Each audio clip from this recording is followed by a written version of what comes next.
I'm Ben Affleck, and I want to thank you for joining me and supporting Paralyzed Veterans of America. I joined the Navy to serve my country as a Navy SEAL.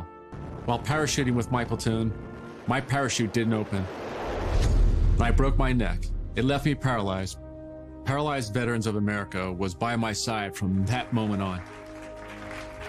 Since 1946, Paralyzed Veterans of America has kept a promise to our wounded veterans. We will never leave a fallen comrade behind. Thanks to PVA, paralyzed veterans are getting specialized medical care and treatments, the benefits they've earned, the jobs they want, and the accessible vehicles and homes they need. I just don't think my family would be as happy as they are without the support that I received from Paralyzed Veterans of America. Our veterans fought for us. Let's fight for them.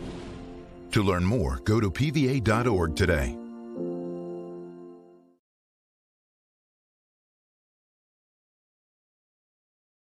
Anticipate potential delays for the morning commute. In other news, a recent government report on prescription drug pricing points to corporate Freedom of the press is about your right to know. What are you talking about, man? Look at this stats. It's about your right to be informed. Your right to access all types of information keeps us free as a nation. No. Today, there are real threats to press freedom. Reaching residential areas by... And your right to know about the world around us. Look. Some threats are obvious, some are easy to miss, but they all put our way of life at risk.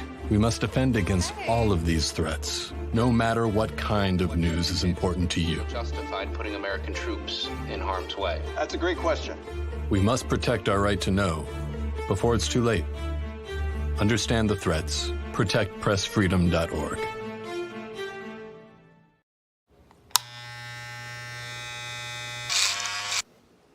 You've messed up your son's haircut. Mom? Do you A, try to fix it? Like it never happened. B, work with what you got? Or C, show solidarity?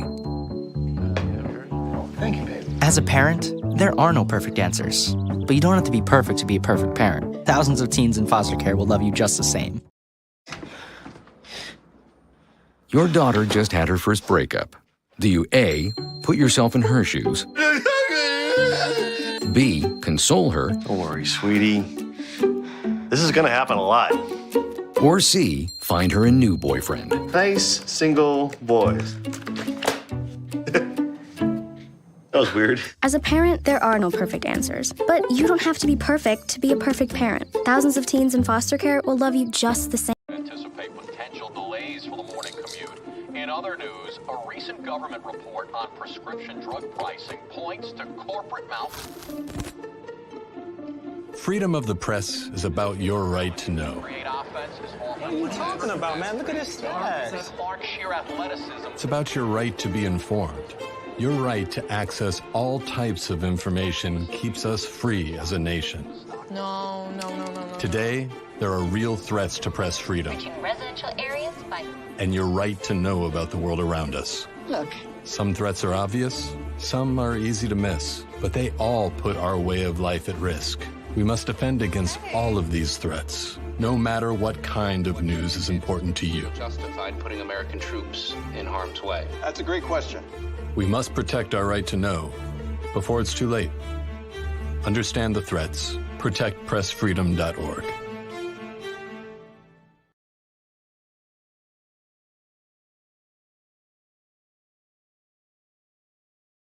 I'm Ben Affleck, and I want to thank you for joining me and supporting Paralyzed Veterans of America.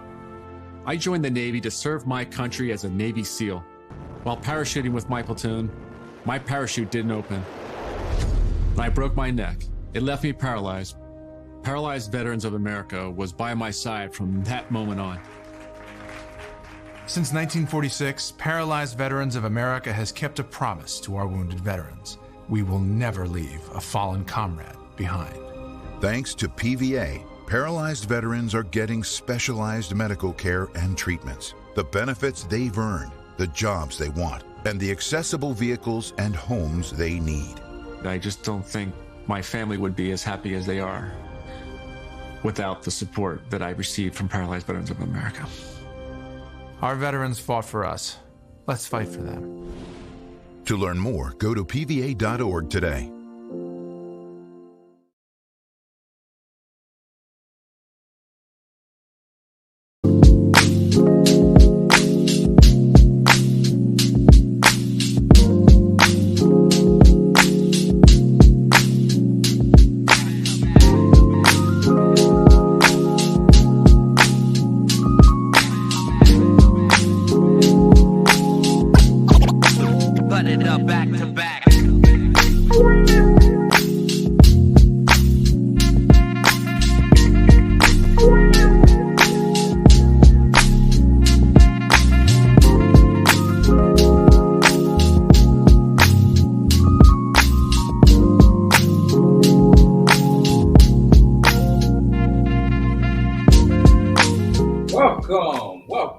Welcome to Therapy Ain't No Joke. Welcome to another session with the architect, Sean Garvey. We are broadcasting live all over the internet. You can check us out on Honey. That's right, Honey. Make sure you download the app if you haven't already, which I'm assuming you already have since you are watching yours truly, the architect, on Roku. So make sure you download the Honey app, or tell somebody to download the Honey app so they can check out Therapy Ain't No Joke. We are also simulcasting on the Flow Television Network. Hey, Stephanie and the entire team behind the Flow Television Network. We are also on Fire TV, Apple TV, and Android TV, as well as on YouTube and on Instagram at Sean Garvey ATL, and everywhere where you can get your streaming and podcast from. If you missed last week's episode, the very first episode of Therapy Ain't No Joke with my special guest, comedian Darnell Morris, you can check it out on demand on Honey via Roku TV. You gotta make sure you download the app first, okay? And you can also go to reachoncommunications.com to get the app and to check it out, not just only on your laptop computer, but also on your phone. Take us with you on the go. But you can check us out on Spotify and on iHeartRadio to check out my exclusive and wonderful interview with comedian Darnell Morris. If you are new to the program, this is the show in which we talk about all things considered mental health in our community, and also talk about our mental health journey and how we not only hold others accountable, but hold ourselves accountable to maintain and manage our own mental well-being. Got a great show for you tonight, ladies and gentlemen, but before we get into some things, I have to ask you, please, ladies and gentlemen, to support the program, support the broadcast. We have a Cash App. We will be on Patreon very, very soon, but make sure you support us. But before you go to Cash App, we want you to subscribe to our YouTube channel. Of course, that's Beat Break Radio, but we also have a YouTube channel for the mental space. The mental space, we're going to have that up in just a few moments. See, this is what happens when you host a show and you producing at the same time, especially when it comes to a live broadcast like this. There we go. Subscribe to our YouTube channel, The Mental Space Show, on YouTube, okay? Because we are also simulcasting on YouTube as well. We're going to make sure we have the Cash App information up in just a few minutes, ladies and gentlemen. I want to say thank you all so much. There we go. Thank you all so much for tuning in to the second episode of Therapy Ain't No Joke. You know, I had to rush to get into the studio tonight to sit down and talk to you guys because I have a wonderful, wonderful guest that's going to be a part of this important conversation that we are having this evening. And tonight's topic is on unhealed dating. What does that mean? And why do people go into the dating scene unhealed? Sound like something you can relate to. Right, sir? Right, ma'am? Okay, we're going to get into that in just a few moments, but I had to rush to get here by taking a lift to the studio. And it's funny how things work in your favor, because I was talking to the Lyft driver on the way over here, and we brought up domestic violence in the conversation. Of course, that's not what we're going to talk about tonight. That's going to be for another episode of Therapy Ain't No Joke. But we brought up domestic violence, right? And it's centered around a singer. I'm not going to say the name of the entertainer, but it's centered around a singer, and she was offering her perspective on domestic violence, what she witnessed and what she has succumbed to being a domestic violence survivor. And I gave my thoughts, my 2 cents on the conversation, and I encourage her to check out tonight's show, because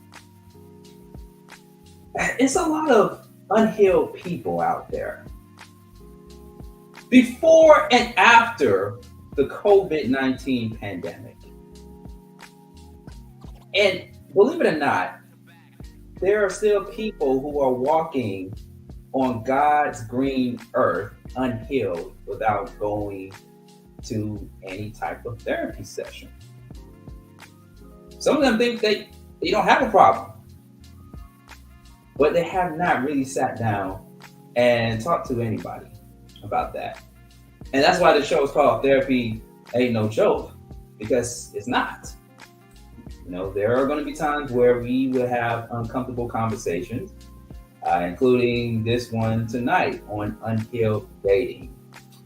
So I encourage her to check out the show. I think she's going to be checking out the show via Instagram at Sean Garvey ATL. So I'm definitely looking forward to it. Let's switch up the beat just a little bit. This beat right here that you are listening in the background is courtesy of Ray Melody. Shouts to Ray Melody, doing big things. But let's go ahead and bring our guest on tonight, ladies and gentlemen. I am so happy to bring her back on not on this show, but she's been on another show of mine in the past. She is a therapist. No cap. She is not a fake therapist, because there are some fake therapists that are out there, but she is a licensed therapist and a mindfulness and self-care coach, founder and director of SLHayesGroup, LLC. So please welcome, ladies and gentlemen, Shanta L. Haynes, LCSW. Welcome to Therapy Ain't No Joke. Thank you. Glad to be here. Loving the new platform. So I'm excited to sit down and chat with you all this evening. We're independent now. We are fully independent. That is awesome. Awesome. Let's do this, because I forgot to do this, Shanta. Mm-hmm. And at the beginning of every show, especially when it comes to mental health, I like to do a breathing exercise. Oh my God, I love that. So we got to do that, especially under this music beat, okay? Yes. So let's do a breathing exercise. I encourage everybody to do it, whether they are having a hard time dealing with something, or they may be stressed out from work, or whatever the case may be. It always helps to get that breathing exercise in, okay? So let's do a quick breathing exercise. Everybody, breathe in, breathe out. One more time. Breathe in, breathe out. Just by doing that, Shanta, I feel a whole lot better. But even more better now that you're on. Okay, so I love that you did that, right? Because in my practice, mindfulness is, of course, what I do, but mindful practices such as deep breathing are tools that I help people to build so they can utilize when they're having those moments, maybe when they're tense, maybe when they feel like running, maybe when they can't get the words out just yet. So using your breath as a tool, reminding them that the breath is a tool that we always have with us, right, is so important. And I thank you for starting to show off like that. Absolutely. We all need it. I don't think we take enough time, because there's 24 hours in a day, and we don't take enough time to really just put certain things to the side and just get into our safe space, or get into a particular space and just breathe. Just relax, calm, and breathe. Right? Absolutely. So got to do more of that. Heavy topic we're going to touch on tonight. Very real topic. It's something that affects a lot of people, and sometimes they don't even recognize that they are unhealed in dating. So it is definitely something worth talking about. I left Atlanta, but in some of those bigger areas where dating is a challenge for certain populations, right? Definitely a conversation to be had. Absolutely. So I want to do this because this is a very heavy topic. Mm-hmm. I'm going to pull up a picture of an exchange between a man and a woman. Okay. And they were on Hinge, which is one of the popular dating apps that are out there, along with Tinder and Bumble. Mm-hmm.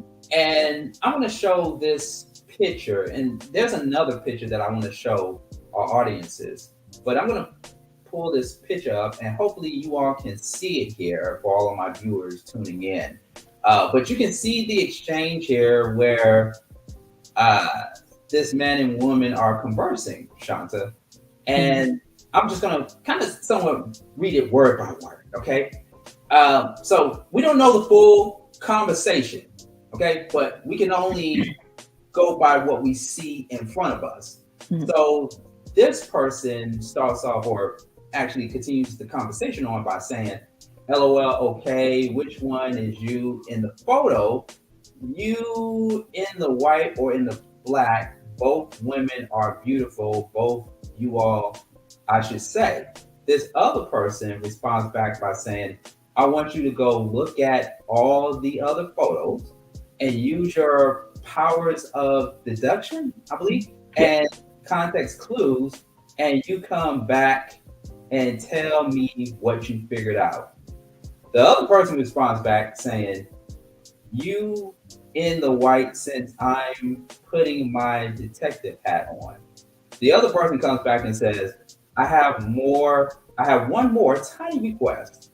I want you to go find the closest door, step outside, and find the closest tree, go hug it profusely, apologize to it. Also, please don't quit your current job to be a detective because you somehow managed to get that wrong. I saw you shaking your head a little bit there, Shanta. This is on a Hinge app, ladies and gentlemen. And let's go ahead and pull up another one here. All right. And this is a different exchange with a different person. The person says, it started off innocent. I am doing well. Nice to meet you. The other person says, nice to meet you on here too. Then the other person says, or asks the question, where are you originally from? The person responds back asking, what makes you ask that? I don't look like I was born and raised here in Florida. The other person responds, just a question, making conversation. The person comes back by saying, okay. And then the other person goes on by saying, are you originally from here? That's the first question I get on here. Where are you from? I've been asked that so many times that I just want to say straight, I believe, out my mother's house or out my mother's womb. Wow. Okay. That's a lot right there. Yeah. So that's what's going on, ladies and gentlemen, in the dating app universe. I'm going to ask you this question starting off, Shanta. Okay. What is unhealed dating? And we can go back to those pictures in just a few moments. But from your lens, from your perspective, what is unhealed dating? So unhealed dating is basically when people enter into new relationships, still carrying that baggage from the previous relationships. It could be relationships, it could be unhealed childhood trauma, it could be just unresolved issues with even friends, like those close platonic relationships. Trauma from those relationships can play an impact into you dating unhealed, right? And it often looks like repetition, like you're falling into the same thing over and over again because you keep carrying those bags, those traumas, those hurts from previous relationships and experiences with you into new settings. Yeah, so it's like a revolving door, if you will, you know. So to that point, yeah, the person who responded that I get this question all the time, but okay, you get that question all the time, but you didn't get that question from this person. And this person's motives may be different than those other people's motives. And it was a very benign, innocent question. Because frankly, I don't know what a person who was born in Florida looks like. I don't. I don't know. So it's an innocent question. Yeah. I'm from a lot of places. They were carrying some past hurts into this encounter with this new person. Yeah. I've been very candid in my journey on dating apps. I've told this story many times, Shanta, that I've had my many episodes with people that I met on dating apps. I've been on almost every dating app that you could think of, right? And I'm starting to realize that after years of being an avid user on the dating app, I tend to come across so many, and I'm not generalizing or everybody because I did not have the opportunity to meet everybody on a dating app, but a lot of people that I come in contact with off the dating apps are people that are still trying to get over their past relationship, that are still going through what is called, quote unquote, their healing journey. Or they are still holding on to something that happened to them in the past. And when we look at dating apps nowadays, and we can go into statistics later on in the program, like have dating apps, from your opinion, from your observation, have dating apps become a hub for unhealed people? So I can't really speak to that because I stopped using dating apps many years ago. So that's not really my wheelhouse. I still try to stick with people in real life, in meeting, in social settings, or getting referrals, better yet. But even in those settings, like, we're very much an unhealed generation. I'll say that. Let me say it. It's kind of an unhealed generation. It's not just people using dating apps, right? Yeah. We have a lot of people who haven't really developed those key social skills, right? How to have conversation, how to use their words. That's why we're doing so much talk on emotional intelligence these days. We're coming from generations where, it's cheaper to keep her. We still have some places where if a boy hits you, they like you, lies, right? We're still coming from places where, and some of this is systemic. This is very societal. It's not just cultural. It is safer for me to remain in a relationship because of the financial benefit that I can get from it, as opposed to being able to be independent, or I'd rather be bad by myself. All those things make for very unhealthy foundations in relationships. Ooh, and something that you touched on just a few moments ago about the whole notion of when we were kids and a boy hitting a girl, and that it's okay to hit a girl. And that was one of the things that me and the Lyft driver earlier talked about in our conversation prior to this episode, because it just seemed like things have always been normalized from childhood development to adulthood. And what we've seen have been something where, oh, well, I've seen mommy do it, or I've seen daddy do it towards mother, so it must be okay. But in reality, it's not okay, because it can escalate to something even more fatal or even more than what it should be. And now in the dating app world is like, it's something that is so unbelievable, Shanta, because it was meant to, from my understanding, as far as dating apps are concerned, right? It was meant to bring a connection, to bring a match between two people, whether they are in the same state locally, or if they are in another state where you can find love anywhere, everywhere. Right? And see if it works, or even build up a friendship with that person if it doesn't escalate into anything romantically, and plus this is the new age of technology advances. I remember back in the day, Shanta, before dating apps, there were MySpace, America Online, AOL. I actually used AOL first before anything else to meet people, not only in the local area, but also outside of the local area. And I just never really got that kind of energy as opposed to online dating and dating apps. And what I mean by energy is like, I never heard things like I'm still trying to get over my ex or this and the other. You just meet people and it was fun. It was just fun. But nowadays, it's becoming very, I don't know, in my observation, in my rear view, dark. It's becoming dark now.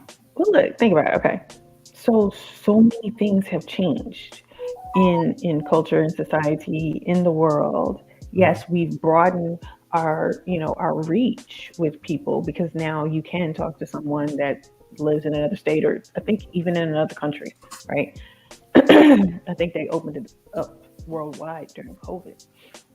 But like the things that people used to do are not, the rent is not the same. We're not engaging with people the same ways now as we did 20 years ago. Yeah, 20 years ago. 20 years ago, you might still meet up with somebody locally for a drink, or, a meal, a coffee, a walk in the park. Now we got people talking about, you can't take me to Cheesecake Factory on the first date. Ooh. You know what I'm talking about. That thing was, I was like, what? Because that used to be where people would go. Yeah. But that, I won't even say that was unhealed. Her delivery was absolutely unhealed. But if that was her standard, then she shouldn't have swiped right on him, or however they met. And then you think about it, like, how did these people meet? How did they come into one another's acquaintance? Like, would you set your friend up with somebody who said something like that, who had that thought process? Yeah. But when you're just swiping, you don't really get the full picture. That's like the Inspector Gadget up there. He obviously chose wrong. He was not really looking closely at the pictures. And I guess she was tired of that. But it's like, also, if you're on a dating app, why do you have pictures of other people with you on your profile? Why should somebody have to ask, which one is you? Yeah. And I've gotten some pushback from what I posted on social media regarding the exchange between the two people on Hinge, and we're going to read that in just a few moments. I got a little bit of pushback there. But that's the world that we're in right now, Shanta. Everything is technology based. Everything is app based. And dating apps have become the new norm for how we meet people, how we socialize people, and things of that sort, even dating and stuff like that. I've only heard one success story recently, Shanta, about two people that have gotten married from a dating app. But do you know that's very rare? That is so rare. I'm still a fan of the good old fashioned way. Like I said, going out, meeting people, or getting referrals. Like, a friend of a friend, maybe even of a friend. And they're saying, hey, I know this person, da da da da da. You guys have a lot of things in common, or, you really like the same thing. So I think it's about mindset. It's about how you think about it, right? What is the intention you're going into utilizing this dating app, right? Yeah. Are you looking for something long-term? Are you looking for something short-term? Because I think back in the day, it used to be like you could let people know if you just wanted to like hook up, or if you just, looking for FWB or whatever. Mm-hmm. Those are also signs that people are probably unhealed, not able to exist in committed relationships, long-term relationships, things like that. But I digress somewhat. But it is the intention with which you go into using the app, and which is why I got out, because it was like somebody asked me if the pictures I posted were recent, like within the last 2 weeks or something, because they were concerned about people's weight and stuff. And I was like, okay, you don't get a call, because why would I, But then people were getting catfished a lot. Yeah. I'm like, I have no reason to hide. I have no reason to lie. Yeah. You see my picture. What you see is what you get. Right. But what I realized too, though, is that it only takes one question or one thing in a conversation that could turn everything left. You could be into a person on a dating app 5-10 minutes into the conversation, and all it takes is just one question or one word that could make things go into a different direction, and now that person is automatically turned off. But do you think, though, Shanta, do you think that is fair? Do you think that is fair? Just like what we alluded to earlier in the picture that I posted about a person asking another person, where are you from? And all of a sudden the other person says, what do you mean where I'm from? I get asked that so many times. Like, you know what I mean? Like, do you think that is unfair to really throw the baby out there with the bathwater because of a question that may have, and I know this word is becoming more common these days, triggering a person? That was absolutely the word that I was going to use. That was their trigger. That was coming from a place that they haven't healed yet. So saying, is it fair? That's it's very subjective. I'd rather explore, why is that question, causing you so much of a challenge at this time? Yeah. If you can answer that question, you've given it some thought. So if you've given it some thought, maybe you wouldn't have responded to it that way. But that's a part of self-awareness and self-reflection, which is a huge part of the healing process that people need to go through before they begin dating again after a situation.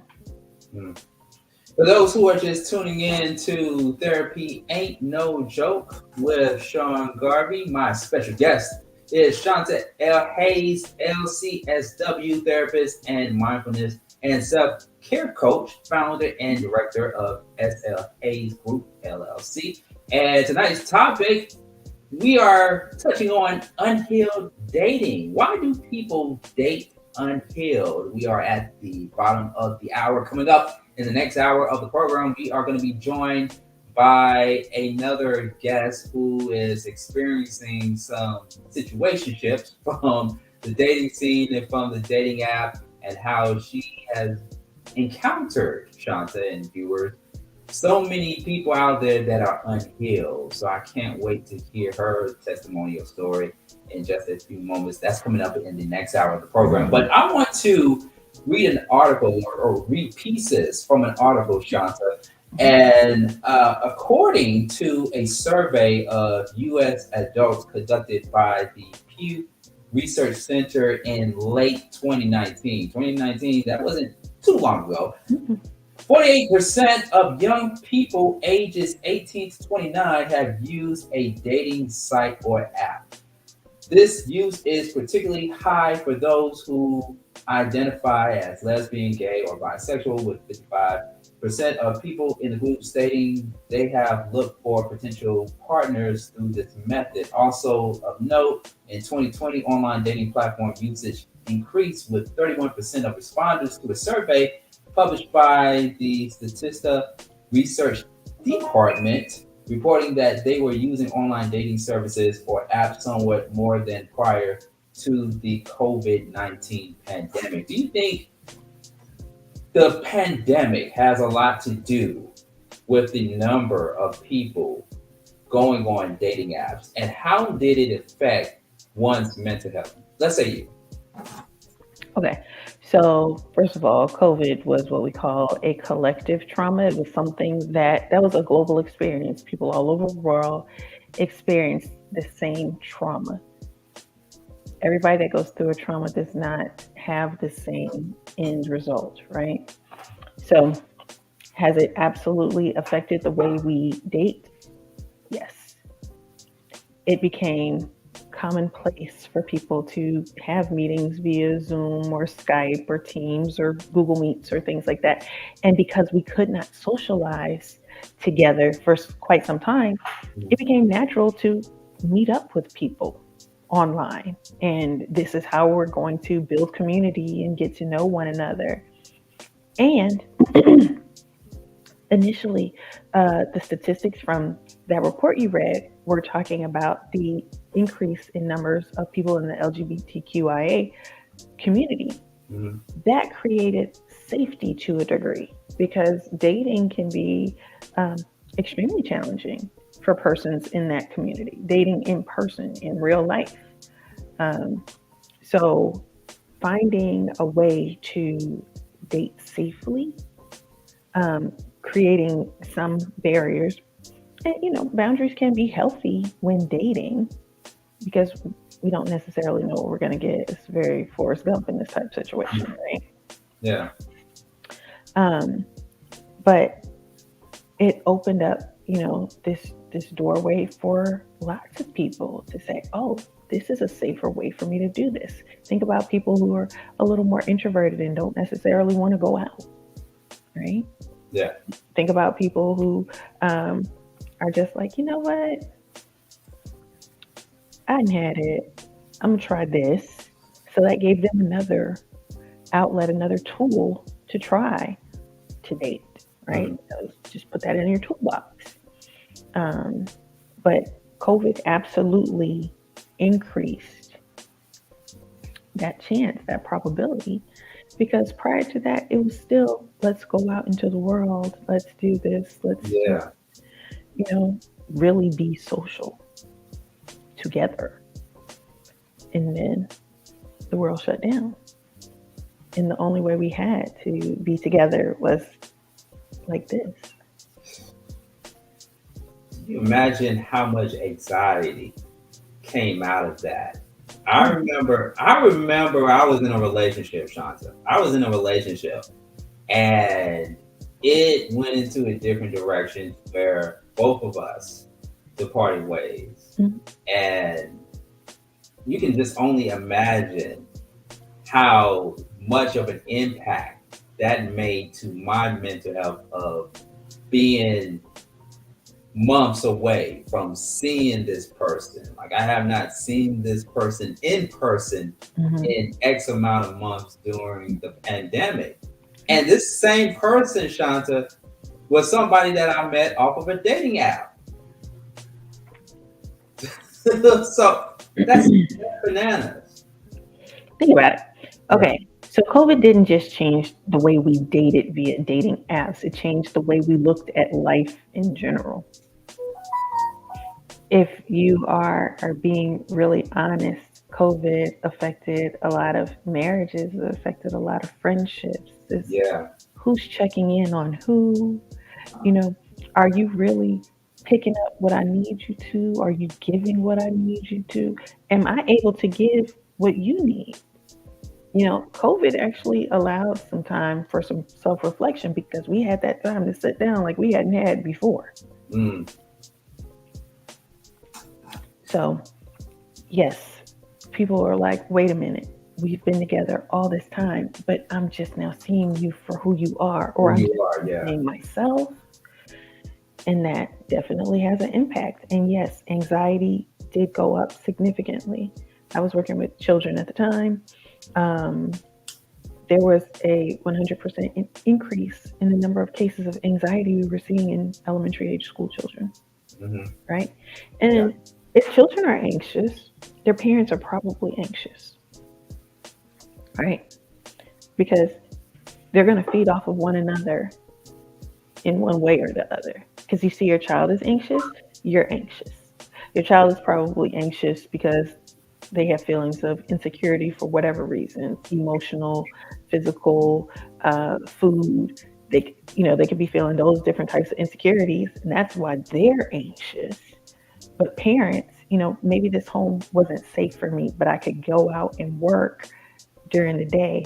But now I am home in a place that is not safe for me physically or emotionally, right? Yeah. And then because of the ease of the app, then we tend to lean into things that maybe we wouldn't do. Right. Using apps in the way that they weren't necessarily appropriated. Things like, what was it, Ashley Madison or whatever that was. I remember that. Yeah, you know what I'm talking about. But because of the ease of access, and then things becoming more open and we're more aware of, because this whole thing happened, and now these are the things that I have to use. Yeah. What is the difference between online dating and traditional dating? We've heard traditional dating before, but what is the difference from a psychological standpoint? It's really, again, it's about the intention, right? It is about the way you're connecting.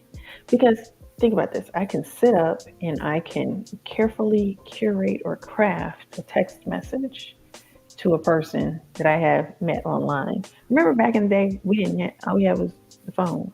All we had was the phone. Yeah.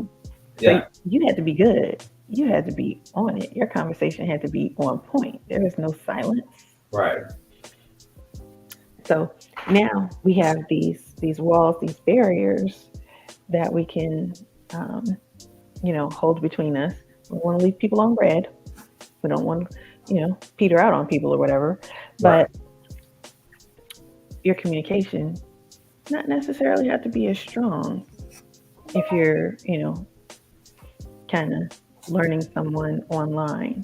Because people will sit and chat for long periods of time before actually picking up the phone. Nothing wrong with that.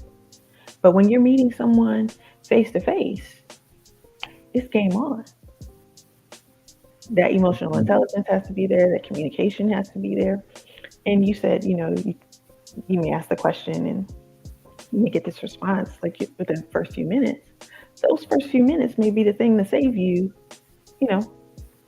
3, 6, 9, 5 years of time, right? Mm-hmm. Whereas you may be getting the customer service representative via dating app. Yeah.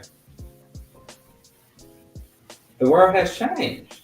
Significantly. Yeah, significantly. Absolutely. The world has changed. Put in the comment section, ladies and gentlemen, your thoughts on online dating apps and the question, why do people date unhealed? We want to hear from you. What is your opinion or your 2 cents on the conversation? Why do people go into the dating scene unhealed? Put it in the comment section below if you are on YouTube and or Instagram. And we have a comment from WQEE, Therapy Ain't No Joke. Another great show. Thank you so much. WQEE 99.1 FM in Noonan, Georgia. Big shout out to you guys. Tonight's topic, Unhealed Dating. Why do people date unhealed? And, you know, prior to the show, Shanta, I meant to play a news clip courtesy of ABC News, because ABC News recently did a story on how people are now coming out of their houses or their place of businesses and are going back into somewhat traditional dating, or just having those in-person, face-to-face conversations. And according to another study, people are getting burnt out at the same time. People are getting burnt out from online dating and from dating apps. They're not getting what they're hoping for, or conversations go left, just like the pictures that I posted a few moments ago. People are getting catfish, or people have the chemistry, the connection is there, but that person lives on the opposite side of the globe.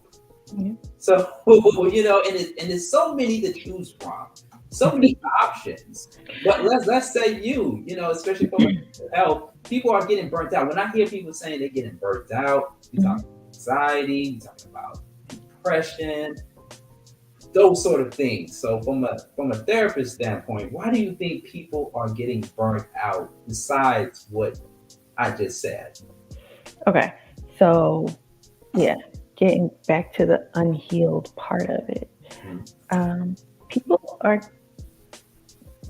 okay, we don't like to address the things. That's basically it. And if you don't like to address the things, then it is going to be very hard to engage in relationships with others if you can't engage in relationship with yourself, right? When I talk to people about self-care, I tell them it is important to learn how to love yourself. I ask people, what is their idea of a healthy love? Okay. Which means I want you to sit down and I want you to think about it. And then when you've defined what a healthy love is for you, are you able to do those things for yourself? Because if you can't love yourself in a healthy way, how are you supposed to love someone else in a healthy way? Right? So when I say a healthy love, I say I want communication. I want open communication, respect. These are things that I need. If I am not respecting myself, respecting my boundaries, if I'm not keeping my word to myself, how am I supposed to do that with another person? So it's beginning to work on your own self-awareness. And it's extremely funny to me because I have told people, I'm not dating, I'm healing. I need time to heal. And people will look at me like, huh? How long you gonna heal? As long as it takes. But see, here's the thing though, and this is just for my own awareness, okay? Because as a person who has been on dating apps, and I meet people and everything is going well, but then they bring up, I'm going through my healing journey right now. I'm still getting over past traumas and stuff like that. The question, even a lot of people would ask, well, why are you on this dating app in the first place? You know, there's this saying, you got to heal before you deal. You got to get through some stuff before you put yourself back out there. So why are they still going on these dating apps? Because to a lot of people, it's starting to become more of attention seeking or validation or for entertainment purposes only. Why are people still going on these dating apps if they are not fully healed? Okay, so you said a couple of things, right? Attention seeking and validation, and those may be things that they still need to work on, or those may be things that they have worked on, but they're still working on other things. I will tell my clients honestly, look, you need to be at least 75%. What does 75% look like for you? Okay, but 75% you still got to work, right? Because a lot of us don't want to do this alone, right? And like I said, some people don't want to do the work at all. But if you're doing the work, you know you've got some things, and you can tell people when you meet them, yes, I'm healing. I'm working on these things. Like I will throw up, I told somebody today, I say I throw up an Edgar Allan Poe wall. It's going to be bricked up. You're not getting in while I'm healing. Because I want to do my best to be my best when I present to another person. But the thing about that is sometimes people have these ideas of perfection. You know, I can, and it's like, ooh. But if I get myself caught up in perfectionism is also kind of a part of anxiety. Right? Okay. So it's like, I want to be in a relationship, but I still got to do all this over here. But if I don't get all this done, then I'm not going to be in a relationship. And it's like, okay, but how do I know that I am where I need to be? And sometimes you don't know until you get out there and try. Right? Ooh. So what's your 75%? How do you know you reached your 75%? When you can stay home, watch a movie by yourself, you okay? You know, going out to different places by yourself. Okay, say you've reached your 75%, you get out there and something happens, you're like, whoa, wait a minute. Are you honest enough with yourself to say, well, wait a minute, I don't need to be out here. Let me go put myself over here for a little while so I can work through this? Or are you big enough to say, hey, Sean, this thing happened to me and it kind of threw me back, and I would love your support while I work through it because I've been enjoying your company, but I realize that I still have some healing to do. A lot of people can't do that.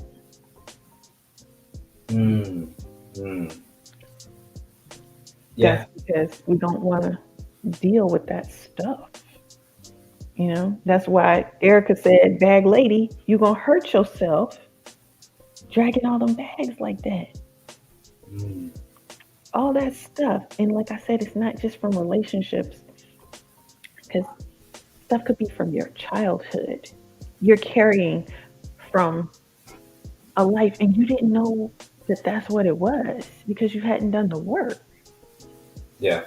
And even when you relationship after relationship terminates and you're still trying to figure out what is it, and it's like, oh, I didn't realize that, you know, because this thing happened, I didn't feel like I had the love and support of these people, which made you grow into a person who felt like they couldn't earn or deserve the love of other people. Yeah. Yeah. You know, there's this quote, and I've heard this for so many years now. It says, hurt people hurt people. Mm-hmm.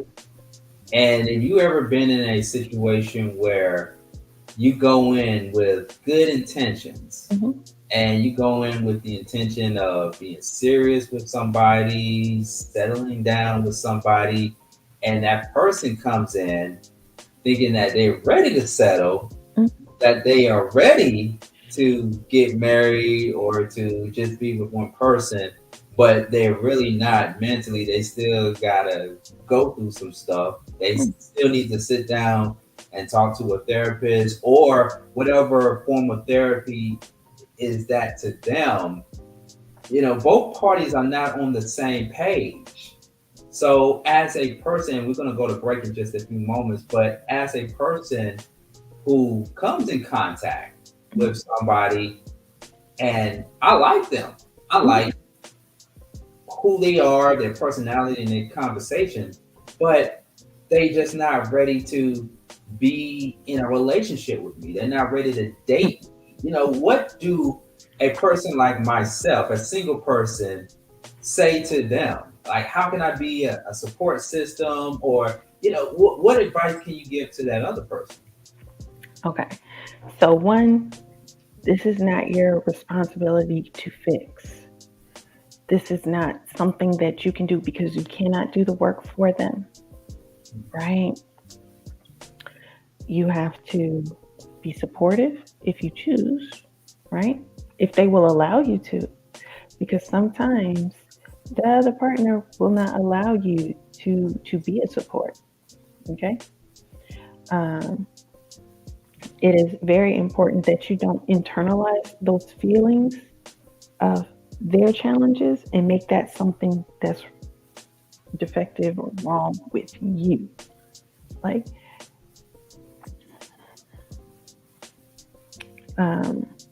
we oftentimes look at, situations and be like, man, why didn't you see that coming? Because it looked so good and it felt so good. We missed the pink flags, not the red flags, not the big things that are like, whoa, it's glaring. It's like, it's the little things, right? It's like, oh, they're a great listener. It's like, wait, are they talking? Are they communicating? Are they being expressive? Right? Right. So I want some, and listen, understood, gave it back. Like, yes, love it. Future oriented. Like, let's make plans, consistent. But when challenges arise, ooh, yeah, I'm a, what I'm saying? Let me remove myself from this situation. Like, whoa. Yeah, that's how you deal with it. Yeah. Okay. So it really is about being gentle with yourself, right? And when I say be gentle with yourself, again, not internalizing, not holding on to their pain. There's a difference between being empathetic to a situation and then allowing yourself to take in all of that energy and turn it on yourself. Yeah. Okay. We have more coming up in the second hour of the program. At the bottom of the screen, there is our website, SLHayes.com. You have another moment or two, Shanta, to hang out with us? Sure, I'm here. All right. We have another special guest. She is sitting in the green room, and she pretty much heard almost everything that we have said thus far on tonight's topic, which of course is on unhealed dating. Why do people date unhealed? We're going to get her testimonial story and some more. Please continue to comment in the comment section below. If you are checking us out on YouTube, The Mental Space Live, or on Instagram at Sean Garvey ATL. We are broadcasting live on Roku TV, as well as on Apple TV, Fire TV, Android TV, and on the Flow Television Network. We're going to take a brief break from the radio, podcast, and television, and we're going to be joined by our next guest, Kellie, who is standing by. This is Therapy Ain't No Joke by Sean Garvey. Stay tuned. We got more coming up right here on Therapy Ain't No Joke. We will be right back.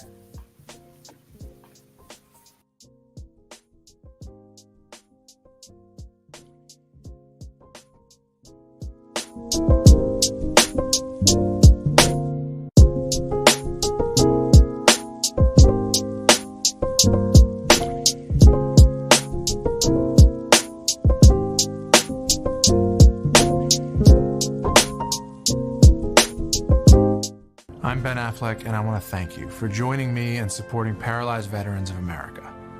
I joined the Navy to serve my country as a Navy SEAL. While parachuting with my platoon, my parachute didn't open. And I broke my neck. It left me paralyzed. Paralyzed Veterans of America was by my side from that moment on. Since 1946, Paralyzed Veterans of America has kept a promise to our wounded veterans. We will never leave a fallen comrade behind.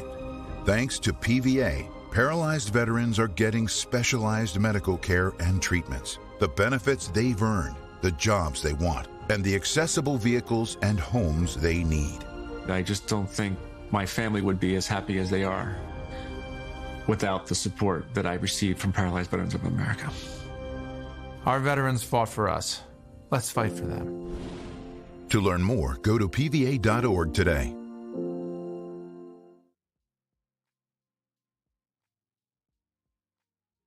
Anticipate potential delays for the morning recent government report on prescription drug pricing points to corporate Freedom of the press is about your right to know. What are you talking about, man? Look at this stacks. It's about your right to be informed. Your right to access all types of information keeps us free as a nation. No. Today, there are real threats to press freedom. Residential areas by... And your right to know about the world around us. Look. Some threats are obvious, some are easy to miss, but they all put our way of life at risk.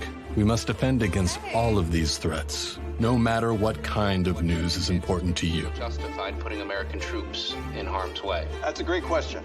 We must protect our right to know before it's too late. Understand the threats. ProtectPressFreedom.org.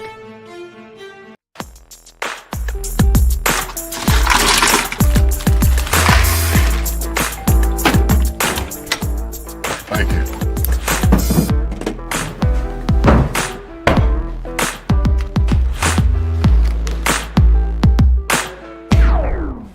You got a king? Go fish! It only takes a moment to make a moment. Take time to be a dad today. Live with a human for a while and you get to know a few things. Like, I know she's actually not a morning person. I know she does strange tricks for no treats. I know that water makes her howl like crazy. I even know how the floor stays so clean. She's quick. But the one thing I will never for the life of me know is how she gets so tiny and inside that box. Natalie, how do you get so tiny?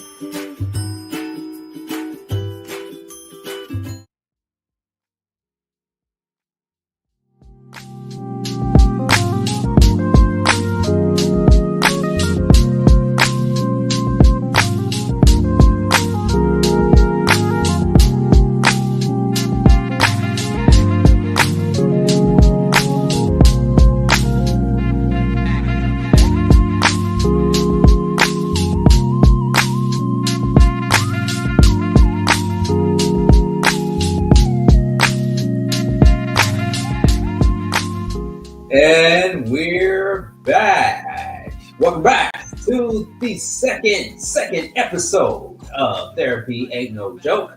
The architect here, Sean Garvey. Make sure you follow us on all your social media platforms and look for the Mental Space Show or the Mental Space Live on Instagram, Facebook, and on X.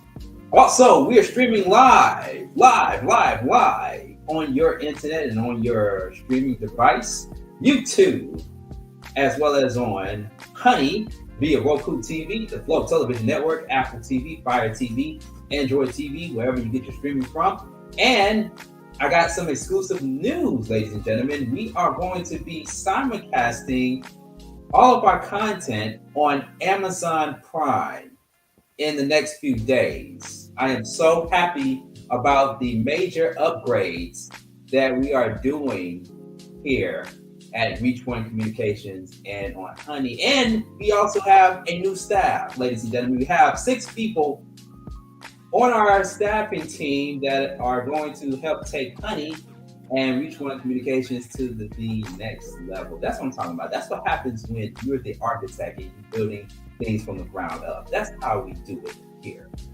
on Therapy Ain't No Joke. This is the show, if you're just tuning in, second hour of the program, in which we talk about all things considered mental health in our community and how we must hold other people accountable as well as ourselves accountable to our mental well-being. If you're just joining with us, we are talking to Shanta L, LCSW. She's also the author of Mindful Beginning Self-Care Journal. She's going to let you know on how you can get the book. She's also a therapist and mindfulness and self-care coach, founder and director of SLHayesGroup, LLC.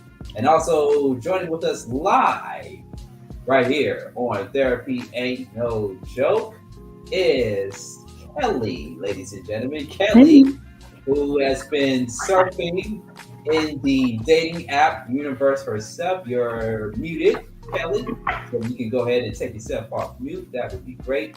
so we can hear your voice and hear your testimony of the story. But tonight's topic, if you're just tuning in, we're talking about unhealed dating. Why do people go into the dating scene unhealed? Why that? That's a good question. Unhealed dating. Why do people dating unhealed? Good evening once again to Kellie. Kellie, welcome to Therapy and No Joke. Welcome to the session. How you doing this evening? I'm doing great, and thanks for having me. I mean, when I learned that this was the topic of tonight's show, I was like, yes. This spoke I have to you. questions. I have lots of questions. Well, we got answers. Well, thank you so much for joining with us. We are 6 minutes past the hour. So, Shanta and I, before you came on, Kellie, we posted some pictures of an exchange from an app, Hinge. And there was an exchange where it started out okay. It started out innocent. Okay. It went left. So let's remind our viewers, in case we have some that are just now tuning in, what that exchange was. I'm going to pull it up and I'm going to read it to our viewers there. It might be hiding Shanta's face. It is, but I'm okay. We're going to bring you back on in just a few moments. Okay, so I'm going to read it verbatim. Okay. So this person says, this is two different exchanges, by the way, okay, with two different people. All right, so it says, LOL, okay, so which one is you in the photo? You in the white or in the black? Both women are beautiful. Apparently, this person is just asking a question for clarity purposes. Mm-hmm. But you all, I should say, beautiful, right? This person responds back by saying, I want you to go look at all the other photos and use your powers of deduction and context clues, and you come back and tell me what you figured out. This same person says, you're in the white since I'm putting my detective hat on. Okay, and let me take the banner off for just one moment so people can see it here. This person goes on to say, I have one more tiny request. I want you to go find the closest door, step outside and find the closest tree, go hug it and profusely apologize to it. Also, please don't quit your current job to be a detective because you somehow, I'm just going to paraphrase because we have the ticker at the bottom, because you somehow are not good at it. Wow. Major blow. Okay. Now I'm going to go ahead and pull up another photo. Once again, this is courtesy of Hinge. This was an exchange between two people on the Hinge dating app. This conversation, as you can tell, went left later on. This person asked, I am doing well. Nice to meet you on Hinge. Or, just give this person some pleasantries. Nice to meet you on here too. This person asked, where are you originally from? A usual question that a lot of daters ask on a date or in a dating scene. This person asks the question, what makes you ask that? This individual goes on to say, I don't look like I was born and raised here in Florida. That person comes back and says, well, hey, it's just a question, making conversation. This person goes on to say, the opposite person says, okay, are you originally from here? That's the first question I get on here. Where are you from? I've been asked that so many times that I just want to say straight out my mother's womb, to paraphrase, because we can't see it, a little bit of the verbiage at the bottom there. But yeah, woo, a lot to take in on that. Wow. Yeah. Okay. So what do you think? Let's start with that, Kellie. What do you think about that exchange? I take it that you've been exploring dating apps in the past before and being in the dating scene. What is your take on those two different exchanges there? You know, to be completely honest, I have never I did dating apps. Never. I have friends that did it, but I keep saying to myself, I'm old school. I want to do it. You know, it's just like going on Amazon shopping for a man. That's why that's the way I feel about it. You know, it's like shopping for a man. So I have yet to go on a dating app right now. However, I just cringed at the last one when, you know, the young lady said she was tired of repeating herself, basically, from where she's from. But this is a new guy. You know, it's a new guy. It's not the same guy asking her the same question. So I would think that would be pretty normal. And I didn't think there was a reason for her to get feisty about it. You know, it's like you're on a dating app. You're trying to meet people. And those are basic questions that people ask when you are dating, even if you're not on a dating app. You know, if I, you know, meet someone out, you know, and I give them my phone number, that's the first thing. Are you from Atlanta, or are you from somewhere else? I mean, and I get that all the time. I mean, that's normal. That's normal. The first one was kind of comical. It was kind of rude. Very rude. It was very rude. So, yeah, that kind of stuff kind of just makes me want to not go on dating apps. If this is the environment, this is the people what men and women are going through. I'm gonna be okay. Okay. I want to read a comment here before we go any further, ladies. I want to read a comment from an Instagram user who responded to the pictures that were posted on Instagram at Sean Garvey ATL, if you want to follow me there. And this comes from GR Heeden or Herden. I'm not sure if I'm saying your Instagram handle correctly, but she says, I see her point and I see yours. Not that this would change anything. You asked meaningless, unintentional questions, and she responded poorly and kind. And nobody is quote unquote healed. We are in different stages of the healing process since we are constantly being abused and traumatized under capitalism. I post bad conversations too, and the least you could have done is fully committed to the anonymity. And she goes on from there. Let me just say this. Number one, before we go to both you, Shanta, and Kelly, capitalism doesn't have anything to do with this. This is my personal opinion. Capitalism don't have anything to do with this because capitalism is in a different conversation.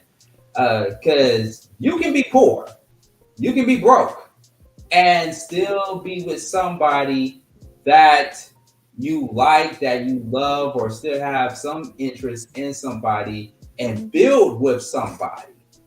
So, you know, I think that's a bit of a reach there. That's a bit of a stretch.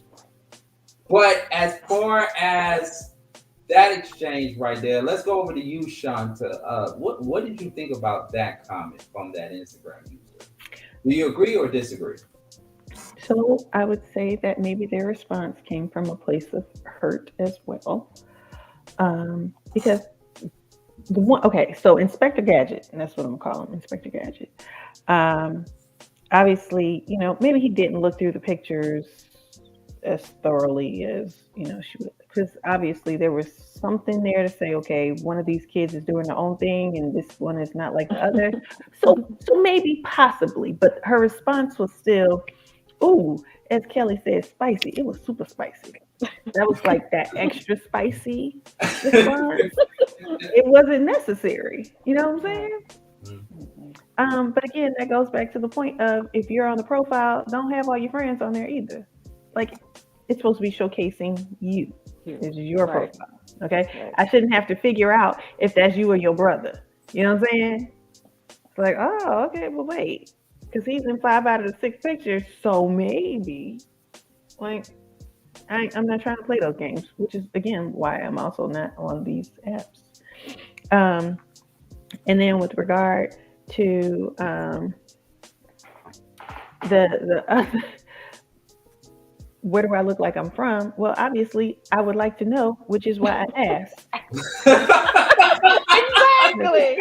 I don't know you. I'm not the other 5 people that have asked you this question. Yeah. And it's a common question. I get asked this question. Where are you from? Like, why did that hurt your feelings so much? I'm just, and this might be me being a little bit spicy, but I want to know what triggered her too. It seems like a basic question. Like, I'm baffled by it. Cause me too. I'm just like, because I've lived so many different places. I grew up so many different places. It's a common question. I just struggle to say which place I'm from. Where are you originally from? I'm like, how's the weather? I mean, right. Like, dang, okay. Because unless it's in your profile, and since things have been opened up, you could be from California, or you could be from, wherever. So I think she was extra spicy too. Yeah. Kelly, do you want to expound on that? What about her being her patience being short by from a man asking where she's from? No, I think he had every right to ask. I mean, I don't know what's on dating apps. You don't know. Now, if it's a situation where it's her name, where she's from, and then they keep asking her, I was like, well, it's on my profile where I live. Then I can see, the impatience come in. But still, even though it may say Atlanta, you may not originally be from Atlanta. You may be like me. I'm from the Midwest originally. So that could be a whole different kind of confrontation. Or they might say Atlanta and they live in McDonough. Exactly. Exactly. Yeah. So she was being a little spicy with that too, in my opinion. Okay. We got a comment. Well, actually, it's not so much of a comment, it's a greeting, rather. Shout out to Jason Madison on the check-in. Good evening. We want to hear from you. Put it in the comment section below. Unhealed dating, that is tonight's topic. Why do people go into the dating scene unhealed? Why are they not ready to heal before they deal? And I wanted to bring Kellie on by a mutual friend of ours. Big shout out to the dating commentator, Trey Amazing, for bringing Kellie on, because you have some experiences. Yes. Yes. Probably too much. Okay. Too much. Okay, we're ready to hear. We got the licensed therapist in the studio. I've been friends with a guy for almost 3 years, and I'm going to say friend because I kept him in the friend zone. Okay. Oh boy! Now we gotta talk about that. That's gonna be a whole different conversation. Let her finish. I know. So I kept him in the friend zone because one, he had been married 4 times. Okay, and he never healed in between the marriages. Okay, so he had, wife 1, and then he left her and went straight into wife 2, left 2 for 3, and 3 for 4. Okay, and then I met him, and so he, told me all the, the stories and stuff like that. First kind of started off as him being the victim, of course, of all these different women. They did this, they did that. He was a good man, and he is a good man. But I was like, well, I'm just going to ask you a question. And the question was, there's a common denominator here, okay? Okay, it's you. So why did you continue to make that same mistake, over and over again? And then, I don't know what his answer was. Like, I don't think it was an answer. But then he wanted to be in a relationship with me. Okay. And I was like, have you? And no, I knew he hadn't healed because of the wife number 4 left him for somebody else. Okay. Yeah. And so I knew he wasn't healed because every time we would have a conversation, it was about her. Mm. You know what I mean? Yeah. And so I had to very early on put boundaries around our conversations, right? Mm-hmm. Because he would, we could just have a conversation about anything, something on TV that I saw, and then somehow it would move to his 4th wife, Mm-hmm. right? And so I was like, you keep handing me this, okay? I don't want it. I don't know what to do with it. It's not my situation, okay? Mm-hmm. And I'm getting uninterested, because you haven't healed from this situation, and there's no way in hell that you should be looking to be in a relationship with anybody else until you heal. So I, shared with him, some of my past relationships and what I did. And what I did was I didn't move on until that that suitcase was almost unpacked. You know what I mean? Yeah. So it's like, so I wanted my next relationship to have the best version of me, without anything, without me dragging anything. And I never said to anyone, well, he did this to me, this and that. I don't trust men, and this is why I don't trust men. And they didn't have that baggage with me, because I resolved that even before I even put myself out there to start dating again. And it's like, well, everybody's not like you, Kellie. And finally, after years, I said, well, you never answered the question of why did you kept going from 1, 2, 3, and 4. Finally got a clear answer, and his answer was that he was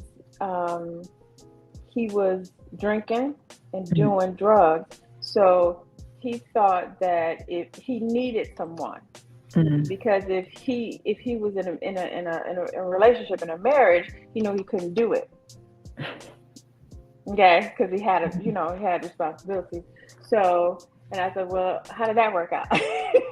And he was like, I was like, you didn't heal from your addiction, so you used these women to help you, and then you just kept going from 1, 2, 3, and 4, and you think you're going to come with me with 1, 2, 3, 4 and addiction? No, sir. I'm not interested. And so he, like I said, he would do anything. I mean, he would buy me stuff. He would love bomb me for days. Okay, to try to. And I, very early on, I said, I'm not going to settle. I'm not going to settle. I know what I want. And I encouraged him over and over and over and over and over. Every time I had to set a boundary, he was like, you need counseling. I mean, there's some tremendous trauma going on with the reason why you were addicted to drugs and alcohol, to women, marriages, you're addicted to that. You need to heal from all that before you even think about it. So I kept him in the friend zone, because you are not going to drag me into your mess. Right. No, sir. So I had to put him in that friend zone. And the other thing is, I met someone else recently, almost the same thing. Been married multiple times. And the only difference is this guy has been going to therapy, because he wanted to figure out why he kept making that mistake. Because I was like, why did you get married the last time? And he said, I just felt like it was the right thing to do. He said, I saw the red flags, but they were together for a while. And so he just thought it was the right thing to do. And it didn't turn out to be the right thing. And so he's back into that. I was like, oh my God. And then, okay, I got so many stories. I'm sorry. But no, I'm going to say kudos to you for setting your boundaries and for recognizing, and doing your work and saying, hey, I'm not going to get pulled back into this. So I have a friend that has been my friend for a few years. And when I say friends, we're just friends. But I knew he liked me, but he was in a relationship with someone else, right? So recently, we met up for lunch last week. And so he was telling me that he was in his relationship with his girlfriend for 6 years, and they just ended it, right? Just ended it because he got caught cheating. Who does that? But anyway, he got caught cheating. She left him. He regretted it. He was telling me the whole night. I cried and I did this, blah, blah, blah.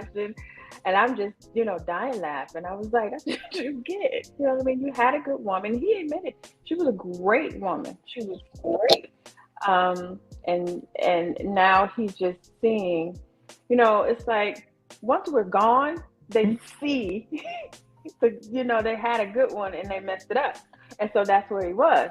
And I tried my best to hold the laugh in. I was like, you go, girl. Nobody got time for that. They were, been together for over 6 years. But so we had lunch and we talked about that. And I just let him talk because he was healing, So I let him talk. Girl, the next day or next 2 days, he called. He was like, hey, I just want to run something by you. Okay.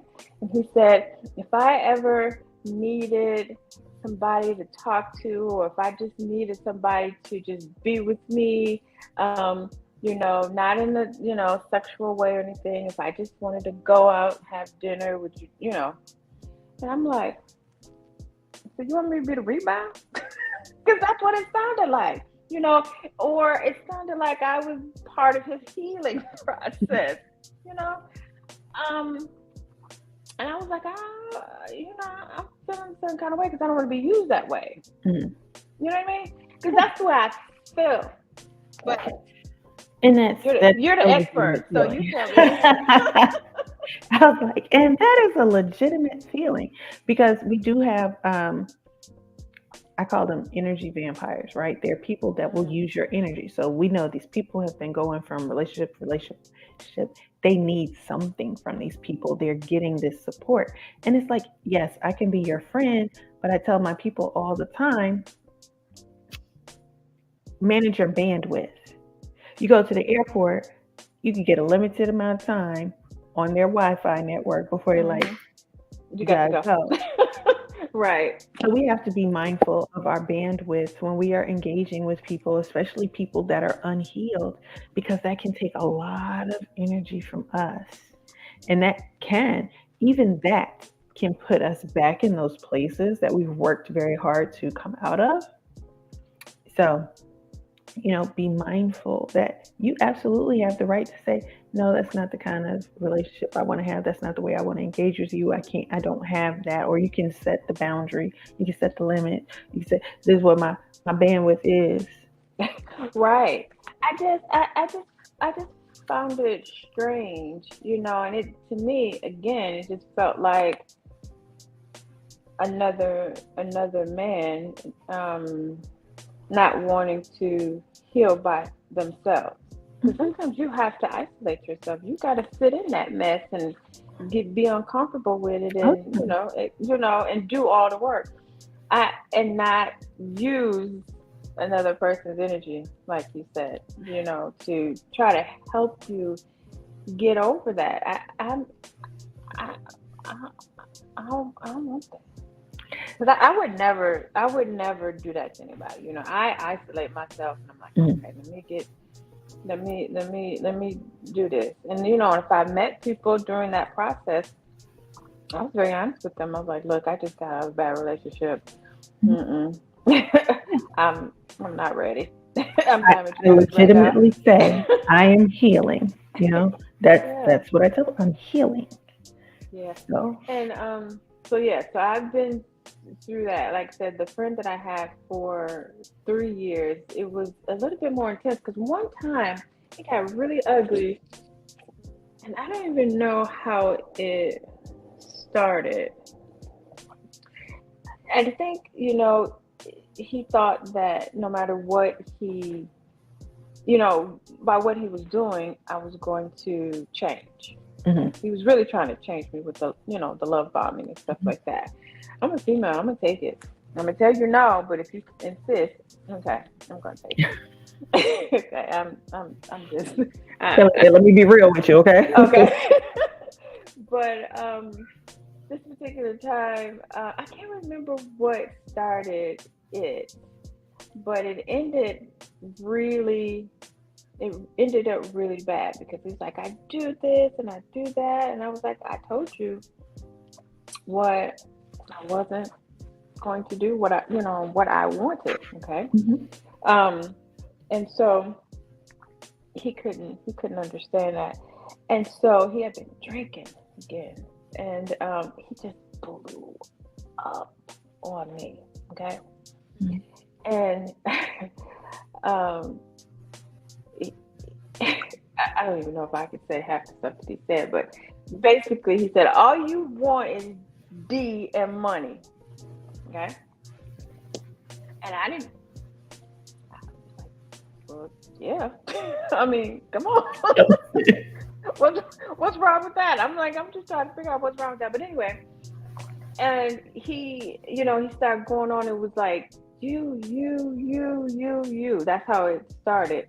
And then I was starting to get defensive, but I was like, no, just let him talk. Let's let him say whatever he's going to say. Dig himself in the hole, whatever. And then it went from that to, I gave her everything.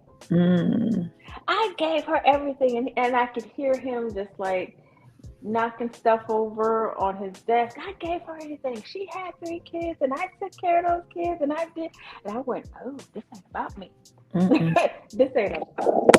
So I let him vent. I let him do whatever. And after he was done, I said, don't ever call me again. And I hung up.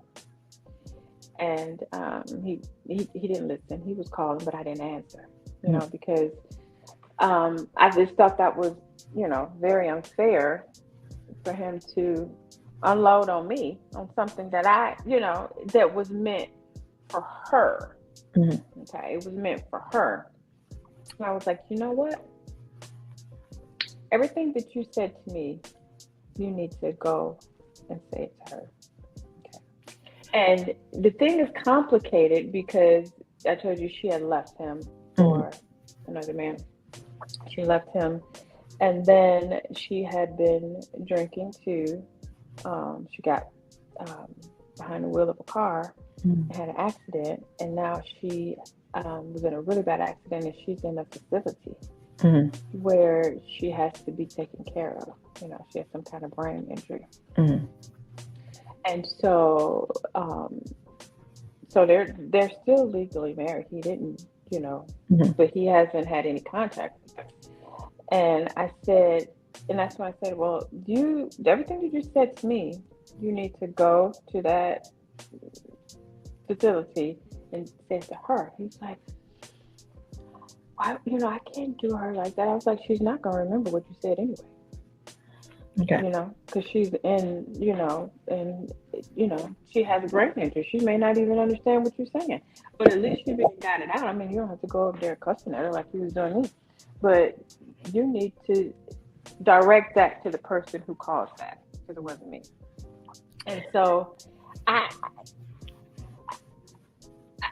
don't even know anymore, because it's like I met so many guys, and I know I'm not going to find anybody perfect, but God, can I just get one that's on the journey, that recognize that they need the healing, that they need to do the work, and then I can go from there. But it's like, time I meet somebody, it's always some baggage.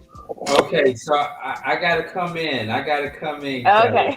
Because I'm listening to this conversation, and there's a lot of layers in this conversation, and a lot that you detailed.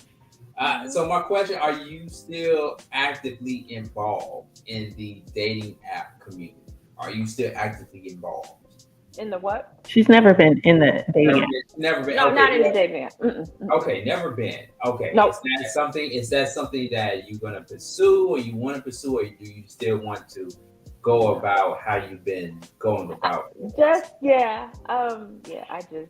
I just Yeah, I'm gonna just do Just what I do. FYI, I do a show called Soul Dates Live, by the way, too. Outside of therapy ain't no joke. I do a show called Soul Dates Live. We'll talk offline about that. Okay. But I want Shanta to take a moment to ask you some questions, by the way, too. From a licensed therapist perspective, because there's a lot of stuff that you uncovered and a lot of layers and stuff. And I want to get a licensed therapist perspective on what you just said, because it's been a lot of people that you have come in contact with that are not fully healed or that are in need of some help immediately. So I want to take a moment for Shanta to ask you some questions within the amount of time that we have here on Therapy Ain't No Joke. And Shanta, take it away. Do you have any questions, or you have any questions set up for her, or any responses? You have the floor.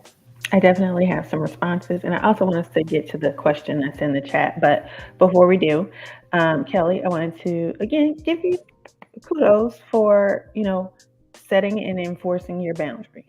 Right, that is definitely a sign of healing, and maintain your boundaries. Right, that's super important. Sometimes we'll set a boundary, but we won't enforce it.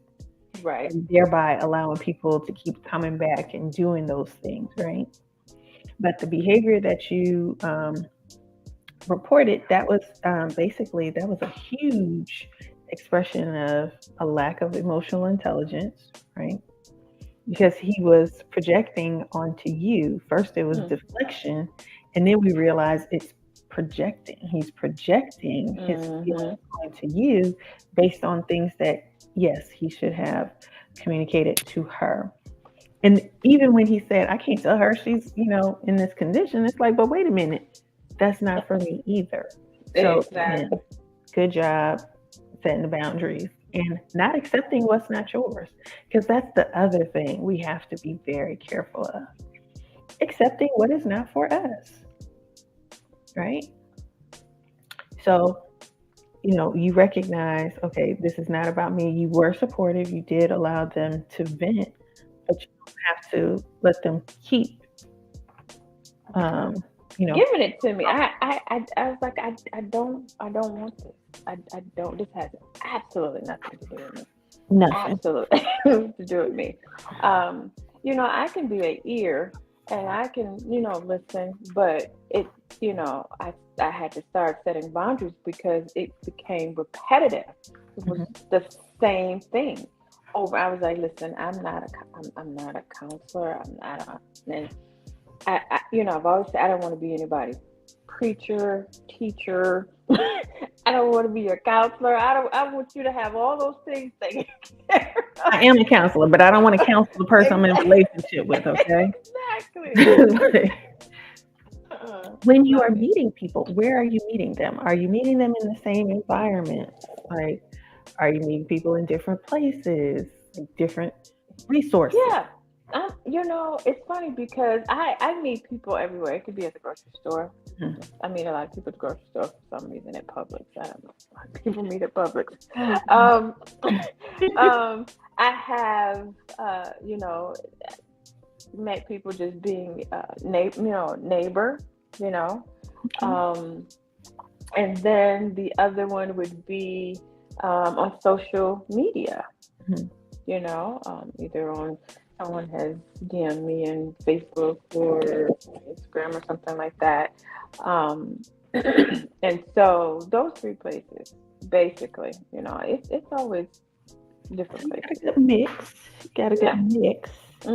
Just seem to be drawing the same type of thing. And it's like, what is it about me that's attracting this type of thing? Because I hate to believe that, there's that many men out there with the same problem. I don't want to generalize and just say that based on, people that I've run into. But yeah, I questioned, like, what is it about me that it, keep drawing these people in? And it's different people, different places that I don't know. And it's like I'm ready for the next batch at this point. Well, it sounds like, and correct me if I'm wrong, but it sounds like you have a very nurturing kind of energy and you're very easy for people to be with. So they tend to, lean into that. Mm-hmm. But then, which means you are allowing them to lean in. So maybe that wall could be a little bit, High. I get it. And I try to be very nice about, how I say certain things, but sometimes I could just I'm blunt. It's like I don't want this. I do not want this. With the amount of stuff that I got going on in my own life, I can't. I can't do you and me. You have to figure that stuff out. And I've, offered counseling, and one of my friends is a counselor. The one that I said that just ended his relationship. Mm-hmm. So he knows this stuff. We are human, okay? I need everybody to recognize we are human, and we have experiences. We are human, and I get that, but it seems to me now, correct me if I'm wrong, that you guys are on the front lines. You know what tools that you can grab and to use to try to, get on that journey of healing.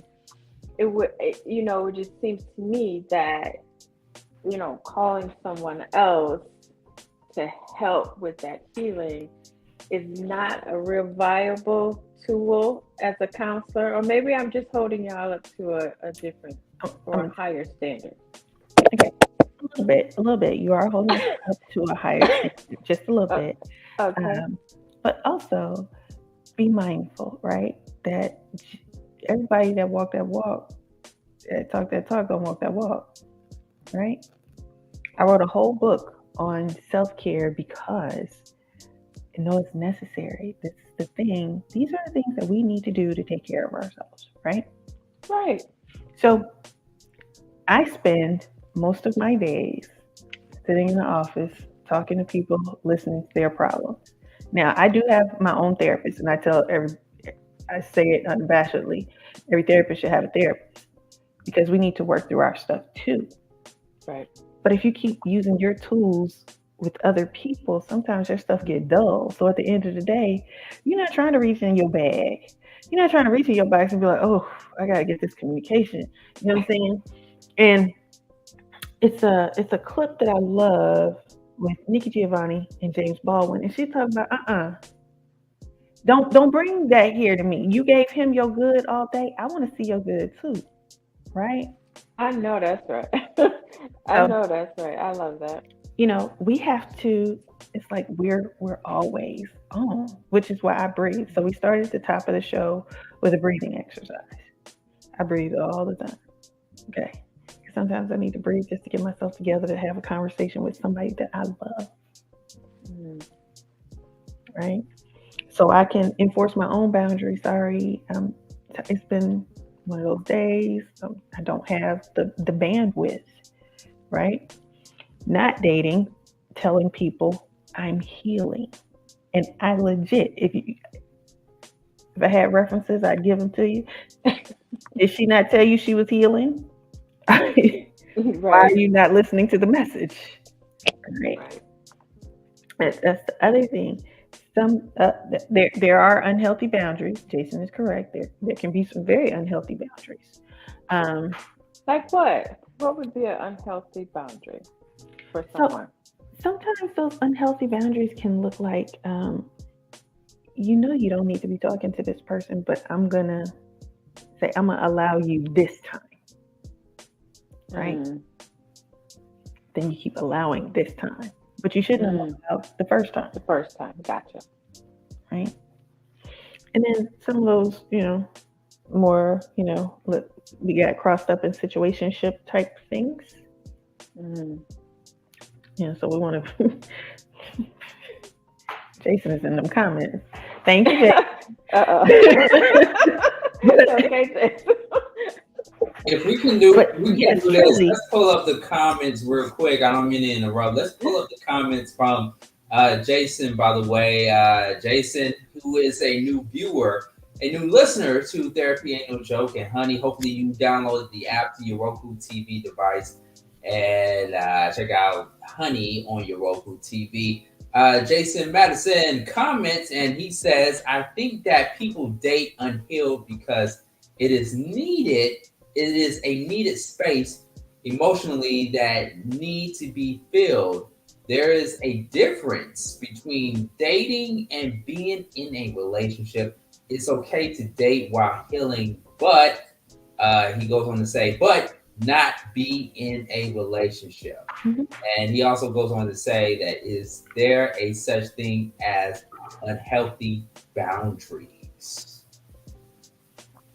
And a lot of people do confuse dating and being in a relationship oftentimes, right?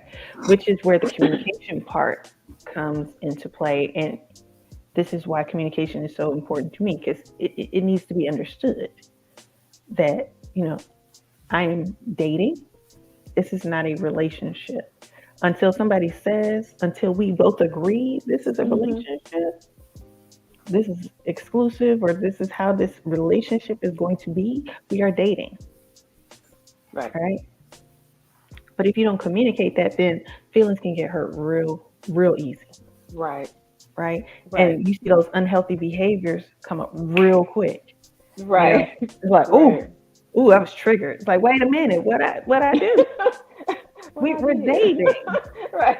I'm talking to other people. Like, that's what dating is. Like, excuse me? Did we miss the conversation? Because that's what I be saying. Did I miss the conversation? It's like, I didn't get what that. happened. It didn't come down. Sorry. Yeah. So I get that. Yeah, dating and a relationship is different, and it does take a conversation about what we're doing. Multiple conversations. What does this look like? What does what we're doing look like? Right. You know what I'm saying? And that's not just, I'm sleeping over here, you sleeping over there, we talk. It's who are we talking to? Are we talking to other people? It's just me and you. Right. And what's the goal? What does it look like? Yeah. What's this? What is this? Yeah. I agree. One of the first questions that I like to ask people, I know this is crazy, not where they from. Are you in therapy? Like, do you even believe in therapy?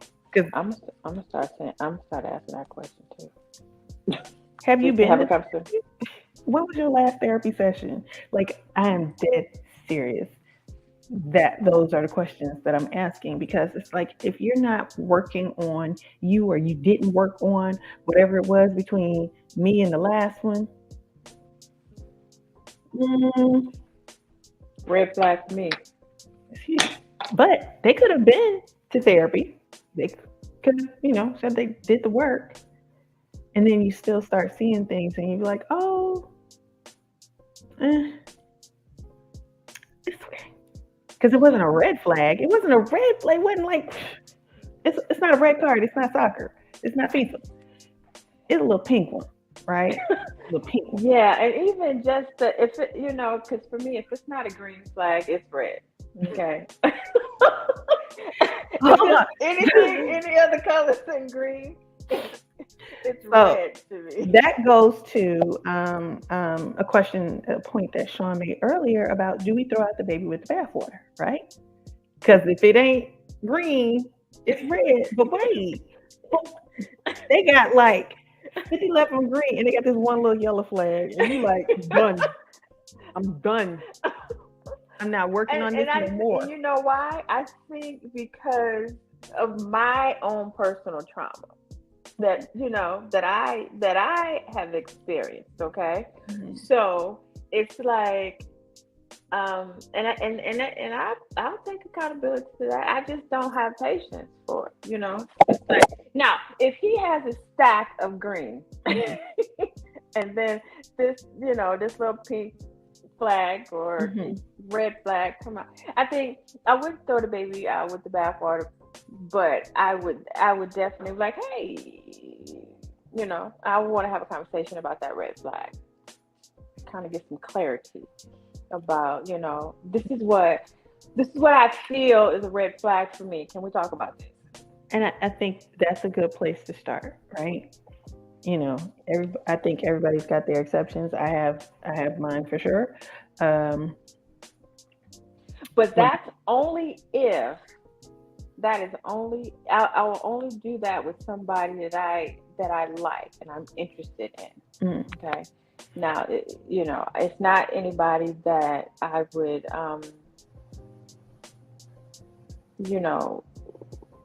still have in the friend zone.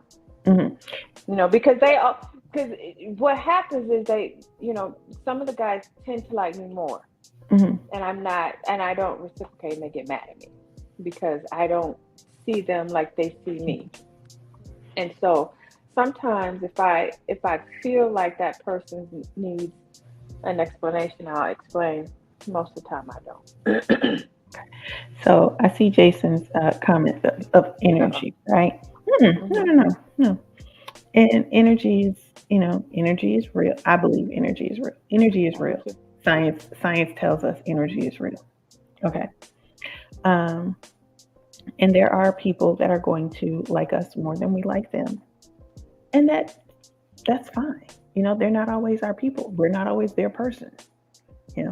This is again where your healthy boundaries have to come into play, and the communication being a very effective tool with you expressing that this is not the road I would like to be on with you. This is not the direction I'm going in right now. We have to be comfortable having those conversations. But what you said was, when you was looking at your green flags and your yellow flag, it was like, that comes from my trauma. Now, I know your suitcase is almost all the way unpacked. You have to continue unpacking it so you can have that conversation about that trauma that is about to have you throwing the baby out with the bathwater. Right.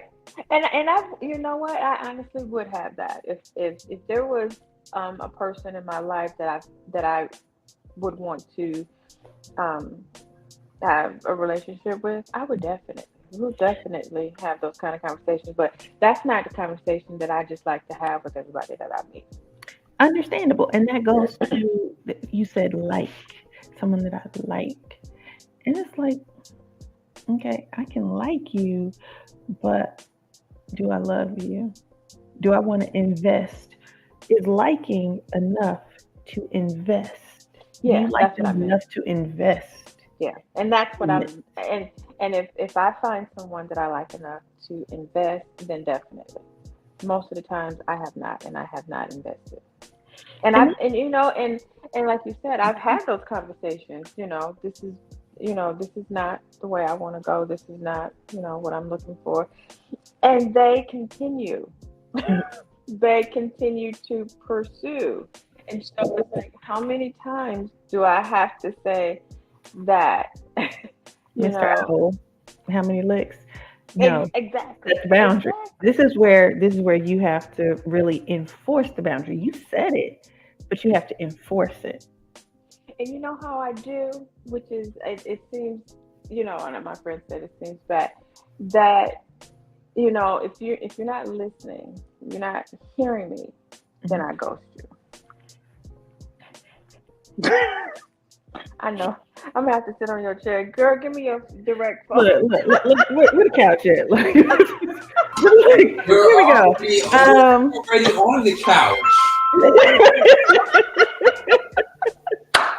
You're already on the couch.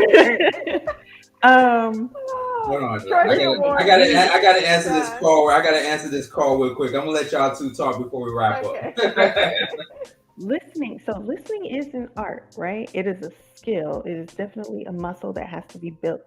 And there's listening to hear what a person is saying, and there's listening to understand what a person is saying, right? So I can listen, I can sit and I can hear what you're saying all day long, but if I don't understand what you're expressing, we have a problem, right? I heard every word you said, but I couldn't relate to it. I couldn't empathize with it. I couldn't sympathize with it. I couldn't say, that makes sense. I couldn't say, I couldn't say, I see your point. That's not understanding. That's just hearing. And that's problematic. That causes challenges in relationships because I was talking about someone, they listened, they were great, but they never expressed. So you got this person that's sitting there listening to everything you're saying, not understanding the word that's coming out of your mouth. And if we're an adult, okay, we're adults, you know, I would think that, you know, because I know this is what I do. I'll you know, understand something someone said to me. I was like, what do you? I mean, You cut out. I didn't hear that last. Can you hear me? Mm-hmm. Can you hear me now? I said, you know, if say for instance you said something to me, and I was like, well, what do you mean by that? Mm-hmm. You know, for some clarification. You know, and as adults, I would think that if okay, I know, I'm assuming, right? I'm assuming that if someone didn't understand the words that were coming out of my mouth, they was like, well, then what do you mean by that? What do you mean by that, Kellie? And then I would be like, well, that means that I'm not looking to be in a relationship. Okay, I don't. So I guess I don't know. Maybe I just assumed too much. I mean, as an adult, I thought, you know, I would think that if someone didn't understand what I was saying, that they would say, "Wow, I don't understand what you're talking about." So be mindful. We're here talking about unhealed dating, right? And part of unhealed dating can look like, you know, poor communication. Remember, we said it could come from childhood trauma. It could come from past relationships. It could come from a lot of different places. But some communication skills were stunted in childhood. Some were stunted in other relationships. Maybe they lost their voice because that other person didn't allow them the opportunity to ask questions. That's true. I can see that. And we were talking about, you know, I made the reference to when little boys hit little girls and people tell them, oh, that's because he likes you. We got to be mindful that women hit too. So these men could be coming from places where they were, you know. Traumatized. I get it. I get it. I know a couple. But so having said that, if I have to continue to say the same thing to a person, and I'm assuming they understood, and maybe they didn't, you know. So what am I supposed to do? Keep saying the same thing over and over again? Or, I mean, what part don't you understand? I don't want to say it like that. Maybe not spicy like that. No, maybe not spicy. I mean, not like that, but you know what I'm saying? Just what is it that you're not, what is the proper response? Okay. So there's a couple things. So we also have to be mindful that people like to be loved differently. People learn differently. Not everyone learns audibly, right? Everybody doesn't learn by hearing. Some people learn by seeing, right? Some people learn by acting, engaging, right? So we're going to have to make it a little bit more clear for them. Like, we're going to have to move a different way for them to understand this thing. But the first step would be to say, can I explain that differently? What would make this easier for you to understand? And cut back on the spice. Yeah. Okay. So they can feel the sincerity and not the passive aggressiveness, right? I get it. Yeah. Okay. Because delivery is super important. Exactly. Tone, body language, facial expression, all those things go into communicating, right? Right. So we have to be, you know, how it has been put into the world that we got this neck roll, and I'm like, and this. In the eye, the We side. gotta watch all of that. Your face. Yeah, and my face is saying before my mouth will, so I have to be real careful. Exactly. You know?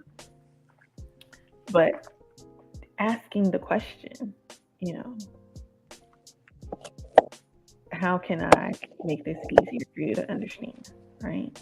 Right. Clarify this for you. And being mindful that we don't all come from the same backgrounds with communication. We don't all come from the same backgrounds seeing healthy relationships. And sometimes the relationships that we saw, they looked healthy, but it was like they were very dysfunctional. Right. And we didn't recognize it. Right. I get it. I get it. You know, I know I can be a handful. And sometimes my conversation may be a little spicy if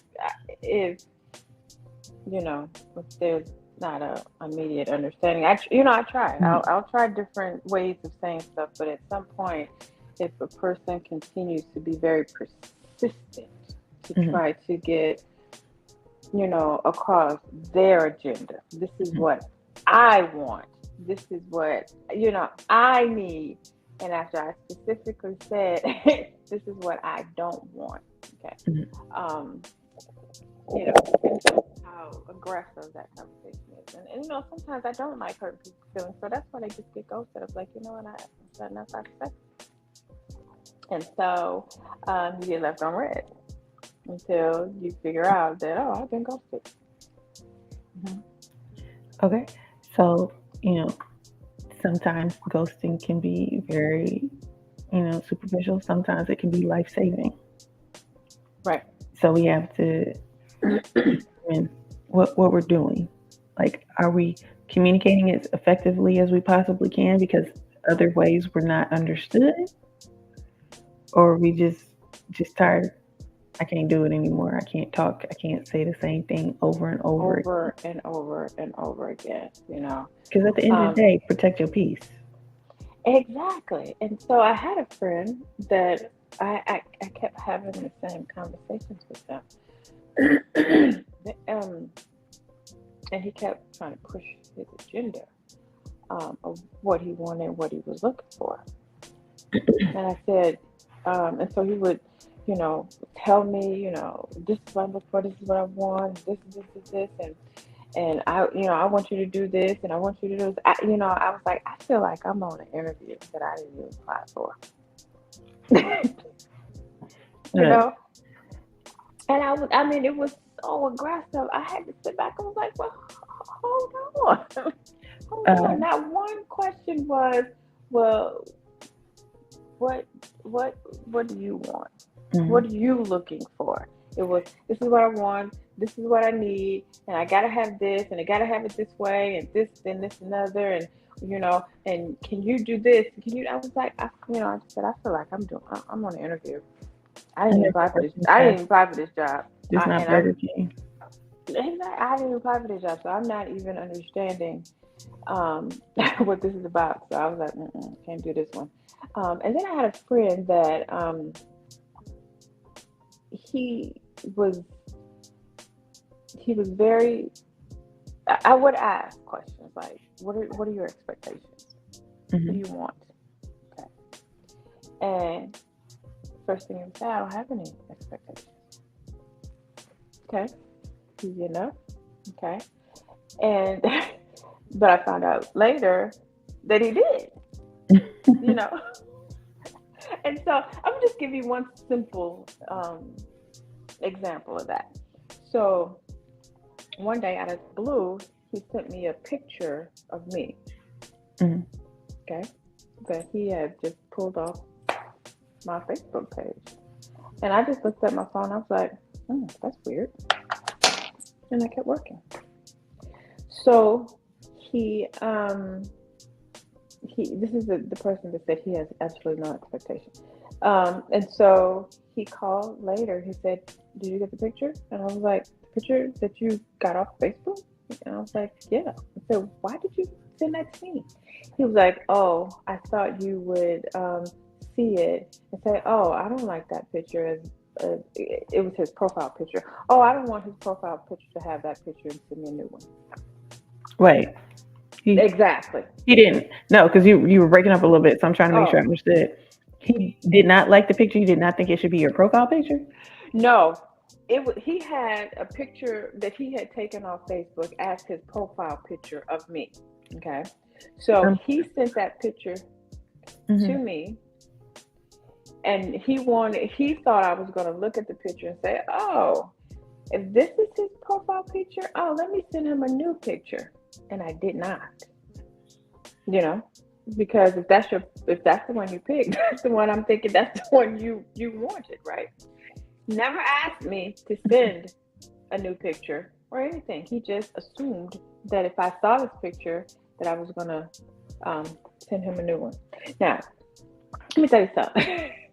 I have studied a lot of things, but I do not have any type of psychic abilities. I don't know what you want. Okay, you have to. If you want a new picture for me, then you need to ask me for a new picture, and I would have sent you a new picture. But it was that. I mean, and I was like, well, if you expected that, then you should have just asked for a picture.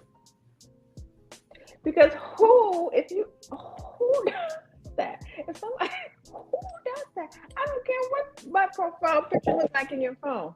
I'm not in your phone to see. I can care less. So it's that kind of stuff. When someone said I don't have an expert, and that's just one little one, but it was many more examples. And I was like, dude, what is your expectation? And the unspoken communication is dangerous. Yeah, and I try to have that conversation. Well, let's talk. What do you want? What are you looking for? This, because he would have all kinds of stuff. Well, I did this, and I thought in a response he would do this. I don't work like that. You gotta tell me what you want. You gotta pretend like I have no clue, and then tell me if you want a new picture. If you want to take me out, you gotta do that. Use your words. Yeah, and not just, hey, I'm going to this restaurant, and then expecting me to say, oh, I like that restaurant too. I'll meet you there. Instead of just saying, hey, let's go out, let's go hang out. It's so easy. But anyway, that's what. Ooh. Man. So much to share. But that's what it is on Therapy Ain't No Joke. Like I said, Kellie is in the therapy couch. She's on the therapy couch, and we have our licensed therapist, Shanta Hayes, in the therapist chair this evening, just getting all of everything out. By the way, if you are watching us on Honey, the show ended on Honey because we're now on Soul Dates Live. So that's what's airing right now on Honey via Roku TV and wherever you get your streaming from. But just want to let you all know that, so that way you won't be thrown off like, why are they showing Soul Dates Live now on Honey? Because it's on Mondays, Wednesdays, and Friday nights at 9 p.m. All right, so just to let you know, but you can still lock in with us here on YouTube and on Instagram and on the Flow Television Network. Therapy Ain't No Joke with our special guest with an S, Shanta Hayes, licensed therapist Shanta Hayes, on the check-in with us, as well as Kellie, who is in the therapy couch, just expressing her thoughts and her feelings about navigating this, this weird, I guess I can just throw it out there, this weird dating space that a lot of us are in right now. And so just by having this conversation, Kellie, really quick, just by having this conversation with our listening audience and our viewers, as well as to our licensed therapist, Shanta Hayes, how do you feel so far about just, getting all that out, getting all of that off your chest, unveiling that, and just expressing your thoughts of, like, how do you feel right now, and how has your perspective on dating has changed now that you have talked to Shanta and she has given you, her perspective? Her perspective, I really appreciate it too, because it helps. Because me, I'm not gonna say I feel like I'm always right, but I do feel like I'm always right when it comes to me and what I'm gonna deal with and what I'm not gonna deal with, right? What I'm gonna settle for and what I'm not. But it did help to see, that everybody may not be on the same, communication level, based on, and like you said, you had a good point about, these people may have been in a relationship with someone where they felt like they couldn't say anything, you know what I mean?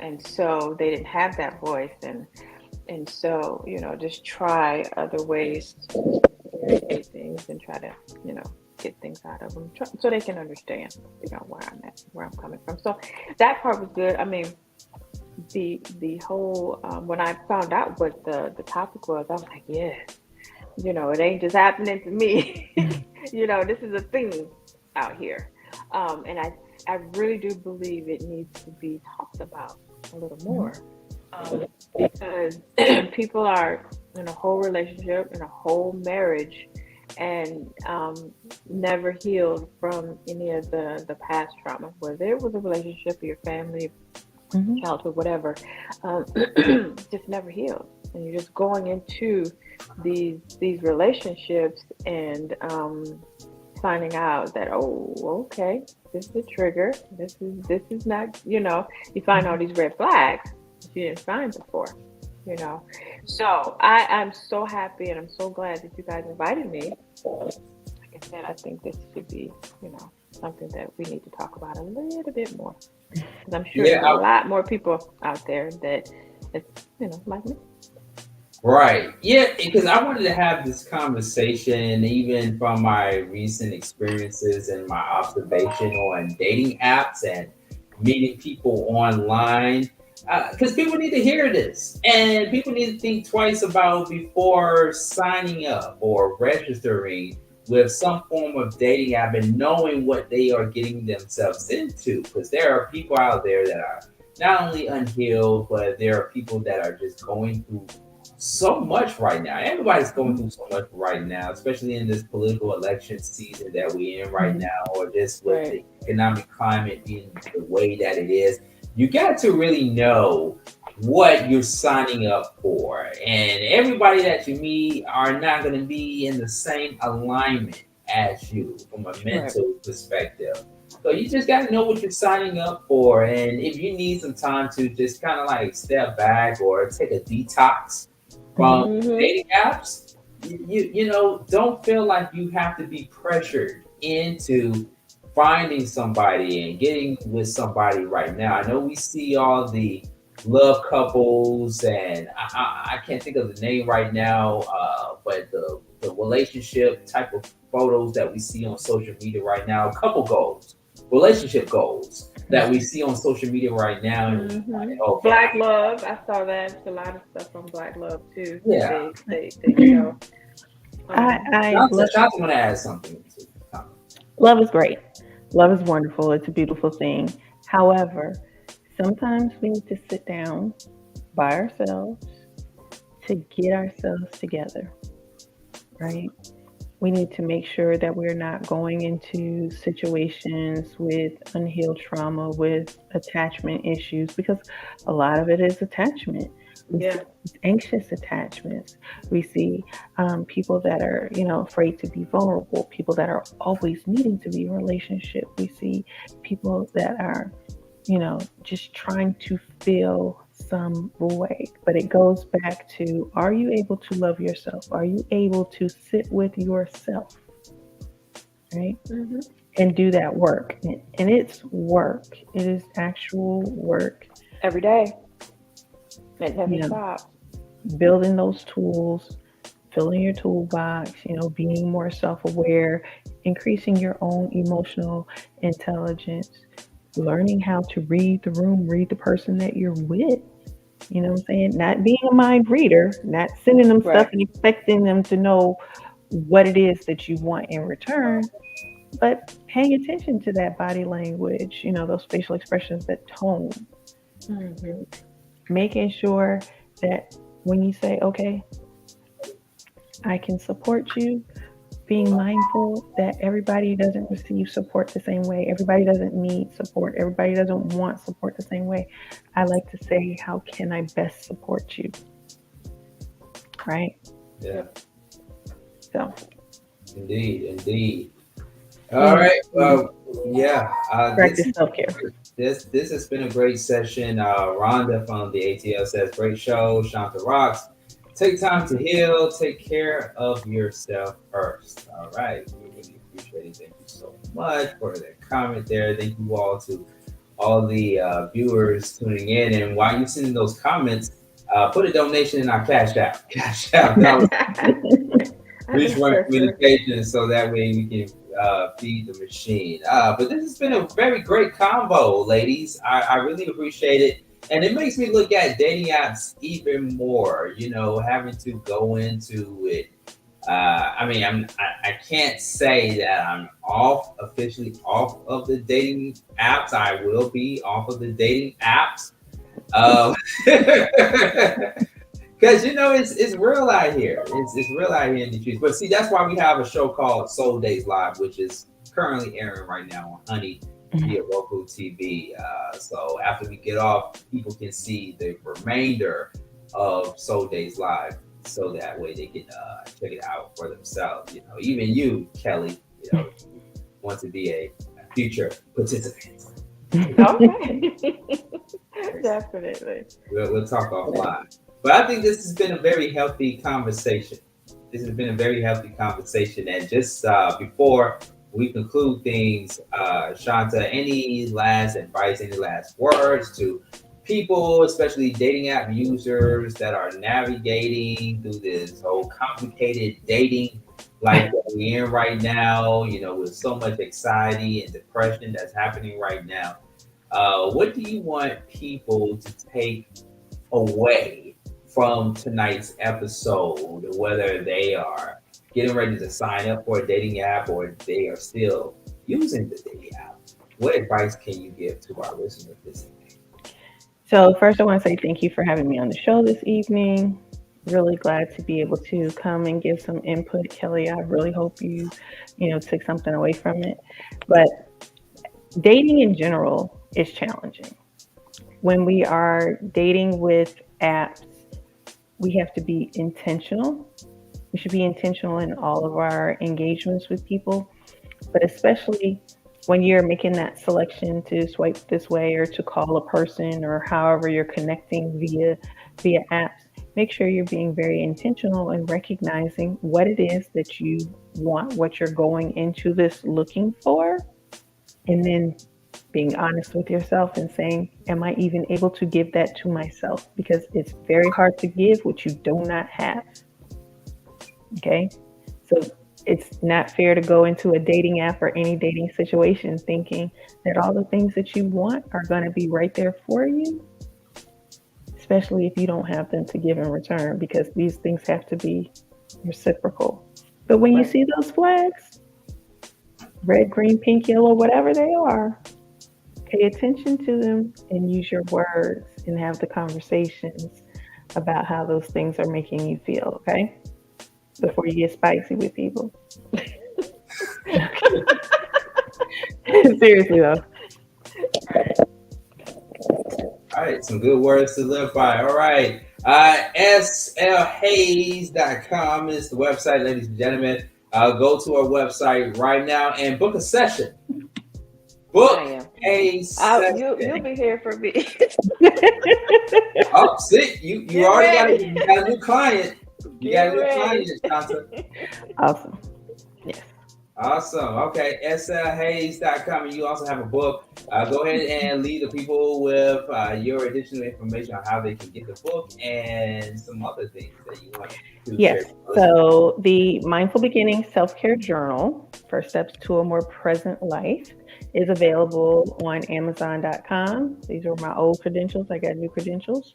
But it really is a great reflective tool. It's one of those tools to help build that awareness that you really need going into a relationship. You know, determining what your values are. We got a lot of different exercises to help you determine what your mindset is. How would you describe yourself? Like, honestly, do you like the description of yourself that's being presented? You know, how do you affirm yourself? How do you validate yourself? Can you tell the truth, the difference between your truth and your anxiety? Right? So this book goes through all of those things.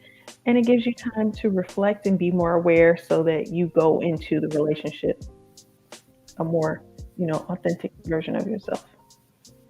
Absolutely. Indeed. All right. All of the information and details is on SLHayes.com. SLHayes.com. All right. And I don't believe we're going to hear the last of you, Kellie, but we're going to talk offline. We're going to, both. Okay. All right. Yeah, we're going to talk offline.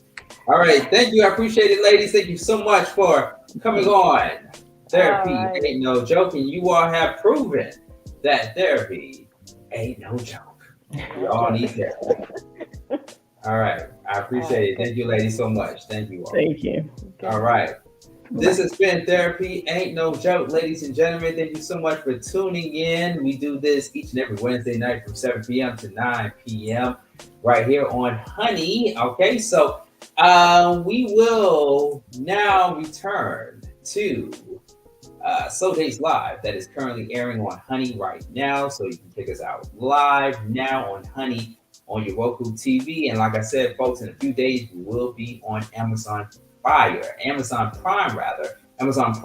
Fire TV. Get the Amazon Prime Fire TV. Make sure you subscribe to it as much as you subscribe to Roku. We're going to be everywhere, ladies and gentlemen. We are expandable. We are syndicating. We really appreciate the love and support. Thank you all so much for tuning in to Therapy Ain't No Joke. And next week's episode, we will be having another special guest. She's going to talk about her mental health journey. And we would have another therapist on or a life coach, whichever one, to explore her mental health journey, because that's what we do here on Therapy Ain't No Joke at the Mental Space Live on all your social media. Until the next time, take care. And also make sure that you and others are in a great mental space. Okay? Talk to you all next week. Take care. Peace.